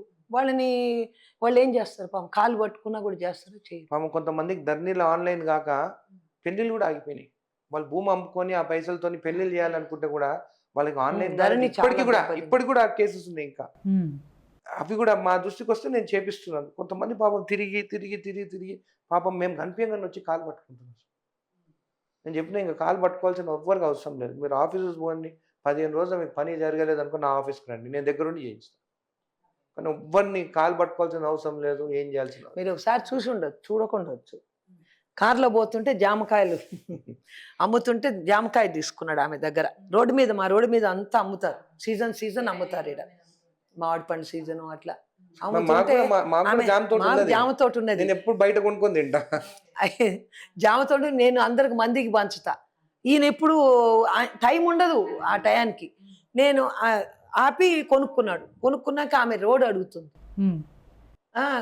కాలు మొక్కుతా అని అడుగుతుంది. కాలు మొక్కుతా మాకు రోడ్ అయిపోయి అని అడుగుతా ఉంది. కానీ అన్నాడు అప్పుడు నేను చూసిన, అది నా కాలు మొక్కొద్దు రోడ్డు కోసం, మీ రోడ్ ఎట్లా మీకు పడుతుంది, కాలు మొక్కే కాలం పోయింది అని చెప్పాడు. నన్ను కూడా కాలు మొక్కుతామంటారు ఇక్కడ. వాళ్ళు ఏదైనా లిటికేషన్లు ఉంటాయి కదా, భూములు, కొడుకు అమ్మని చూడండి, కోడలిది ఎలగొట్టేది, ఇవన్నీ ఉంటాయి ప్రాబ్లం. నేను అదే అన్నాను, స్వతంత్రం వచ్చి ఇన్నేళ్ళు అయింది, గణతంత్ర దినోత్సవాలను ఇంత ఆర్భాటంగా చేసుకుంటున్నాం, కానీ ఇంకా మీరు అన్నట్టు ప్రజలు వాళ్ళకి ఏమైనా కావాలి అంటే కాళ్ళు పట్టుకొని కాళ్ళు మొక్కి అడిగే పరిస్థితుల్లోంచి ఎప్పుడు బయటకు వస్తామో, పూర్తి స్థాయి ఫెయిర్ పాలిటిక్స్ ఎప్పుడు చూస్తాం అనేది తెలియదు. మాలాంటి యంగ్ ఎమ్మెల్యేస్ కూడా ఉన్నారు. మేము అందరం కలిసి డెఫినెట్గా ఈ రూల్స్ ప్రకారం వర్క్ జరిగేటట్టు ఆఫీసర్ ఖచ్చితంగా ఆ వేలని మేము ముందుకు వెళ్తాము. ఇది అవినీతి అనేది, గవర్నమెంట్ దోచుకున్నది అనేది, రాజకీయంలో పవర్ ఉంటే భూమి దోచుకొని పోవచ్చు అనే రాజకీయ నాయకులను కూడా నిలదీస్తాం. అమ్మ, మీరిద్దరు మాట్లాడుకునేటప్పుడు, అంటే తల్లి కొడుకులుగా మాట్లాడుకునేటప్పుడు ఎక్కువ ఏ విషయాలు మాట్లాడుకుంటారు? ఇవే ప్రజలకి అసలు కూర్చొని మాట్లాడుకుంటారు? అంతేలే, మీరు వెళ్ళి మీ పనుల్లో మీరుంటారు, ప్రజలు అంటే నా పనేం కాదు. వచ్చినాడంటే ఎంబడే అందరు ఉంటారు జనాలు, ఆయన ఎంబడి జనాలు ఉండే కూర్చొని మాట్లాడుకోవడానికి అది కూడా ఉండదు. నేను అడగాలన్నా కూడా ఉండదు. మళ్ళీ నేను ఎప్పుడైనా ఫోన్ చేస్తే కూడా సగంలో కట్ చేస్తాడు, నా ఫోన్ ఎత్తాడు. తిరుగుతుంటే ఏం చేయాలి మళ్ళీ? నీళ్ళు లేవు, ఇక్కడ నీళ్ళు లేవు, అక్కడ బగిలేదు నీళ్ళు లేవు, 2 రోజులు వాళ్ళందరూ వచ్చి ఏం చేస్తున్నావు అది చేస్తా. అట్లీస్ట్ నాకు సబ్జెక్ట్ అర్థమైంది, నన్ను మాట్లాడింది. సరే అని చెప్పి వెళ్ళి ఫోన్ కట్ చేసేసి ఆఫీస్ మా అమ్మ తిరుగుతుందే, ముందు ఇమీడియట్ గా పోయి అక్కడ నీళ్లు ఏముంది. రోడ్లు వర్క్ అయినప్పుడు అవి పైపులు భగీరథి పగిలిపోతాయి, రోడ్లు వేస్తున్నారు కదా అంతటా, వాళ్ళు నాకు ఫోన్లు కొడతారు, నీళ్ళు లేవమ్మా మాకెట్లా అని. వాళ్ళు అంతకుముందు ఉన్న వాళ్ళు లీడర్లు ఎవరున్నారు, టీఆర్ఎస్ వాళ్ళు ఉన్నారు, జాబులోళ్ళు కూడా, తాండలోళ్ళు అంతా టీఆర్ఎస్ వాళ్ళే. వాళ్ళు ఏం బెదిరిస్తారు వీళ్ళని, అయిపోయి అడుకోబండి, ఎమ్మెల్యేని అడుకోబండి, వాళ్ళని అడుకోబండి అని. సెక్రటరీలు కూడా టీఆర్ఎస్ వాళ్ళు కొంతమంది ఉంటారు కదా, మీరు అడుకోబండి, మరి లేవు ట్రాక్టర్ డీజిల్ ఎవరు పోస్తారు ట్రాక్టర్తో మీకు కొట్టించేదానికి? మేము డీజిల్ పోసి సప్లై చేస్తాం. ఒక్కోసారి మిషన్ భగీరథ నీళ్లు రావు కదా, రానప్పుడు పంచాయతీ ట్రాక్టర్తోని కొట్టిస్తాం. అట్లా కూడా బోర్లు తీసేసినారు. ఈ తెలంగాణలో ప్రభుత్వం వచ్చినాక భగీరథ వాటర్ పెట్టింది కదా, బోర్లు ఉండడానికి లేదు, బోర్లు తీసేయమని తీపిచ్చేసినారు. చాలా ఊర్లలో బోర్లు లేవు. ఇప్పుడు ఒకసారి రానప్పుడు వాళ్ళు నీళ్ళకి ఎక్కడ పోవాలి మీరే చెప్పండి? బోర్లు తీసేస్తే ఈ నీళ్ళు ఎక్కడ పోతారు? ఒక 4 రోజులు రావనుకోండి, వాళ్ళు నీళ్ళు ఎట్లా వాడుకోవాలా? ఏ నుంచి తెచ్చుకోవాలి? వాళ్ళు నీళ్ళు లేవు కదా. అట్లయితే నేను మా ఊర్లో మాత్రం తీనీలేదు, అప్పుడు నేను సర్పంచ్ కూడా లేను. అవి ఉండాల్సిందే. మేము సొంతం వేసిన బోర్లు, మీరు తీయడానికి లేదు అని 2 బోర్లు, శ్మశాన వాటికాడ ఒకటి, మంచినీళ్ళు వాటర్ ఫిల్టర్కి పోయేది ఒకటి, ఆ 2 నేను ఆపేసిన పోయేది. అట్లా అందువల్ల మాకు అది మేలైంది. ఆ నీళ్ళతోని మేము ట్యాంకుతోని నీళ్ళు ఎప్పుడైనా భగీరథ పోతుంది అనుకోండి, అందరికి ఇంటింటికి నేను పంపిస్తాను. సో మీరిద్దరూ పర్సనల్గా కూర్చొని డిస్కస్ చేసే టైం లేదు కాబట్టి, ఇప్పటివరకు ఆ సందర్భం రాలేదు కాబట్టి, రాజకీయాల విషయం కాకుండా మీ అబ్బాయితో పర్సనల్గా ఏమైనా మాట్లాడుకోవాలి, చెప్పుకోవాలి అంటే ఆయనకి చెప్పేది ఏమైనా ఉందా? కెమెరా ఇవాళ యూటీవీ కెమెరా సాక్షిగా మీ అబ్బాయితో ఓపెన్గా ఏమైనా చెప్పాలి అనుకుంటే ఏం లేదు చెప్పండి. చెప్పేది, ఉమ్. ప్రజలకు సేవ చేయి, అది ఒక్కటే చెప్తాను నేను. ఎందుకని నిజంగా. రాజకీయాలు ఎక్కడ కాకుండా ఏమైనా ఏమన్నా అయినా కూడా చెప్పదలుచుకున్నారా? ఫోన్ కొడతా, ఎత్తకపోతే బాధ అనిపిస్తుంది, ఎత్తలేదు ఎట్లా అని ఇక డైరెక్ట్ ఒక్కోసారి వాళ్ళకే ఫోన్లు చేస్తా. వాళ్ళు సాల్వ్ చేయాలంటే నేనే డైరెక్ట్ పోలీసు వాళ్ళది, ఏ పోలీసు వాళ్ళకి వాళ్ళకి ఇట్లా మన పేదోళ్ళు వాళ్ళకి సాయం చేయమని చెప్తా. అట్లా వాళ్ళది ఏదో ఒకటి చేయండి అంట, లేకుంటే వాళ్ళనే పిలిపించి మాట్లాడి తస్వే చేసి పంపించేస్తారు, కొట్లాట లేకుండా. వేరే ఆయనకి ఇంకా వేరే విషయాలు చెప్పేది ఏమీ లేదు. ఏం లేదు, రైట్. టైం లేదు అసలు. ఇప్పుడు మీరు ఏమైనా చెప్పదలుచుకున్నారా ఆయనకి అనేది? చెప్పినా ఈనాడు వేస్ట్. ఆయన గాలికి నేను చెప్తాను కదా, అది వదిలేసుకుంటాడు. ఈ అందుకని చెవితోనే నేనేం చేస్తాను ఇప్పుడు, అడుగుడు టైం లేదు వదిలేసి మనం ఎందుకు, ఒక్కోసారి కొంచెం ఏదన్నా ఉంటది కదా, ఆ బాధలో కోపం వస్తుంది ఏదో ఒకటి. నాకు ఆ కోపంతో నన్ను తిడితే నేను ఒప్పుకో, నాకు ఇష్టం ఉండదు. కొడుకు చేత నేనెందుకు తిట్టేసుకోవాలని ఫోన్ చేయను, టక్కని పెట్టేస్తే ఏమన్నా మాట్లాడితే ఫోన్. మేము ఎప్పుడన్నా మేము తిట్టినామా? ఏమన్నా అంటే నేను అందరు ఇప్పుడు మమ్మీ ఏది మమ్మీ ఊరికే నన్ను సతాయిస్తావు అంటాడు, చూస్తలేరు, ఇదే అంటాడు. తిడుతుండు తిట్టుడు అంటే ఏంది? అంటారు. నేను అన్న మా అమ్మ దగ్గర ట్రైనింగ్ తీసుకోపోండి అంట. మేము ఎప్పుడన్నా నన్ను ఊరికే నేను సతాయిస్తావు అంటాడు. ఏదన్నా కానీ కూడా మేము ఒక్క మాట తిరిగి మాట్లాడము. మొన్న వచ్చింది అందరూ ఇక్కడ కూర్చుంటే ఒక 10 మంది వచ్చింది, అంత బాధితులు, కొడుకులు చూస్తలేరంట, ఆస్తి అంతా రాపించుకున్నారంట. నేను వస్తే చుట్టూ కూర్చుండు చేరేసుకుంది, ఏంది అని చెప్పిన అంటే కొడుకు చూస్తలేరు, కోడలు చూస్తలేరు, అది ఇదన్న. మళ్ళీ ఎట్లా అంటే ఆస్తి కూడా రాపిచ్చేసుకున్నారు భార్య పేరు మీద, మాది ఎట్లా పరిస్థితి అని. అరే అట్టప్పుడు మా అమ్మ దగ్గర మీరు ఉన్న కదా ఊర్లోనే పోయి మా అమ్మ దగ్గర ట్రైనింగ్ తీసుకోపోండి, కొడుకులను ఎట్లా భయపడేయాలి అని అట్లనే నేర్చుకోపోండి. మొత్తం నాకు కాన్సన్ట్రేట్ ట్రైనింగ్ పెట్టేయాలి అందరికి, తల్లులకి కొడుకులను ఎట్లా కంట్రోల్ చేసుకోవాలని. కొంతమంది ఏమో భార్యలు హస్బెండ్ ఎట్లా కంట్రోల్ చేసుకోవాలని ట్రైనింగ్ ఉంది, కొడుకులను ఎట్లా కంట్రోల్ చేసుకోవాలనే ట్రైనింగ్ లేదు. అది మా అమ్మతో ఇప్పిస్తాను అందరికి ట్రైనింగ్. అది కూడా ఎమ్మెల్యే స్థాయిలో ఉండి ఎమ్మెల్యే స్థాయిలో ఉండి భయపడుతున్నారు అంటే. అంటే నేను ప్రజల కోసం కొట్లాడితే, ఇంటి కోసం ఎప్పుడు కొట్లాడిను. ఇంటి కోసం నాది నేను ఎట్లా చేసేసుకుంటే, ఇంటి గురించి కాదు, ప్రజల కోసం. వాళ్ళు ఇట్లా వచ్చిన పాపము వాళ్ళకి చేయాలి కదా, మనకి చేసినారు కదా, ఈ పాయింట్తో కొట్లాడుతుంటా అంతే. సో అనిరుద్ధ్ గారు, అంటే కొడుకుగా ఆవిడైతే మీకు చెప్పేది ఏం లేదు, చెప్పిన వినరు అనే పాయింట్లో ఆవిడ ఉన్నారు. సో మీరు తల్లికి ఏమైనా చెప్పదలుచుకున్నారా ఈ సందర్భంగా? కాన్ఫరెన్స్ ఇలా పేదవాళ్ళకి ఊరు తిరిగి వాళ్ళ సమస్యలు తెలుసుకొని వాళ్ళకి అందరికి హెల్ప్ చేయమని చెప్తున్నాను. ఓకే, నాకు చెప్పే అవసరమే లేదా, ఊరికే చెప్తున్నాడు, నేను ముందుంటా అక్కడ. అదే కదా, ఆయనకంటే ముందు మీరే ముందుంటా. అందుకని మీరు ముందుంటారు కాబట్టి మీకు తెలుసు కాబట్టి ఆయన దృష్టికి ఫోన్ చేస్తారు, నువ్వు రావాలి కంపల్సరీ పెళ్లి కదా, మాకు సెక్రటరీ పనులు ఉంటే లేకుంటే ఎక్కడ పోవాల్సి వస్తుంది. అయితే మా అమ్మని పంపిస్తా అని అంట. లేదు నువ్వే రా. అరే మా అమ్మనే పంపిస్తా అంటే ఇంకా నాకన్నా గొప్పదామా, నువ్వు ఆమెని మాలని పిలుచుకుంటే మీకు మంచిగా ఉంటుంది. మా ఫాదర్ కూడా ఆయన ఏది రిబ్బన్ కట్ చేస్తే సక్సెస్ అవుతాయి. ఓకే, నేను భయపడతా రిబ్బన్ కట్ చేస్తే అదేమన్నా సక్సెస్ కాలేదు అనుకో, అది ఎమ్మెల్యే కట్ చేసిపోయింది అంటారు. ఆయన కట్ చేసి మా ఫాదర్ కట్ చేస్తే సక్సెస్ అవుతాయి.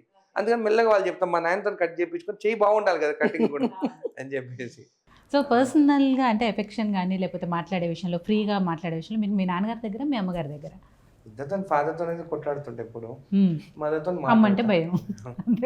ఫాదర్ ఫ్రీగా ఫాదర్ అరుస్తాడు, అందుకు ఎక్కువ మాట్లాడాడు, వినడు, ఆయన చెప్పింది తినాలని అరుస్తుంటాడు అట్లా. సో ఫైనల్గా ఇద్దరు కూడా ప్రజాసేవ లక్ష్యంగా పనిచేస్తున్నారు, నియోజకవర్గ ప్రజల్లో నిరంతరం ఉంటూ వాళ్ళకి ఏం కావాలో చూస్తున్నారు. కాబట్టి ఈ గణతంత్ర దినోత్సవ సందర్భంగా నియోజకవర్గ ప్రజలకు ఏం చెప్పదలుచుకున్నారు? ఫస్ట్ మీరు ఏం చెప్పదలుచుకున్నారు, తర్వాత ఆయన చెప్తారు. నియోజకవర్గ ప్రజలకు ఏం చెప్పదలుచుకున్నారు అంటే, ఇంకా మీ నుంచి వాళ్ళు ఎలాగో ఎక్స్పెక్ట్ చేస్తారు, అధికారంలో ఉన్నారు కాబట్టి, ఎమ్మెల్యేగా ఉన్నారు కాబట్టి మీ దగ్గర నుంచి ఇంకా ఎక్స్పెక్ట్ చేస్తారు కాబట్టి, ఎంతవరకు వాళ్ళ ఎక్స్పెక్టేషన్స్ రీచ్ అవ్వగలరు, వాళ్ళ ఆశల్ని ఫుల్ఫిల్ చేయగలరు? వాళ్ళ ఆశలు ఏముంటాయేమో, ఉద్యోగాలు అవే కదా, ఇల్లు ఇస్తానే ఉంటాయి. ఇప్పుడు వాళ్ళకి ఉద్యోగాలు కూడా ఇచ్చినారు, ఇంకా కూడా ఇవ్వగలడు. ఉద్యోగాలు అయితే ఇవ్వగలరు కానీ వాళ్ళైతే ఇవ్వలేదు కాబట్టి మనమైతే ఇస్తున్నాం కాబట్టి వాళ్ళు ఏం అంటలేరు. కావాలని పుల్లలు వీళ్ళే పెడుతున్నారు, అవతలోళ్ళే ఎక్కి వాళ్ళు చేసినవి ఏమి లేవు. వాళ్ళు ఏం చేసినారు, వాళ్ళు ఏమి చేయలేదు, చేయకున్నా కానీ రెచ్చగొడతారు. కొంతమంది వాళ్ళ మనుషులే ఉంటారు కదా, వాళ్ళ మనుషులే వాళ్ళతో రెచ్చగొట్టిస్తారు చెప్పి. మనోళ్ళు కాదు, మనోళ్ళకి తెలుసు వాళ్ళు ఏమేం చేసింది. ఒక్క పిల్లని అడగండి చెప్తారు.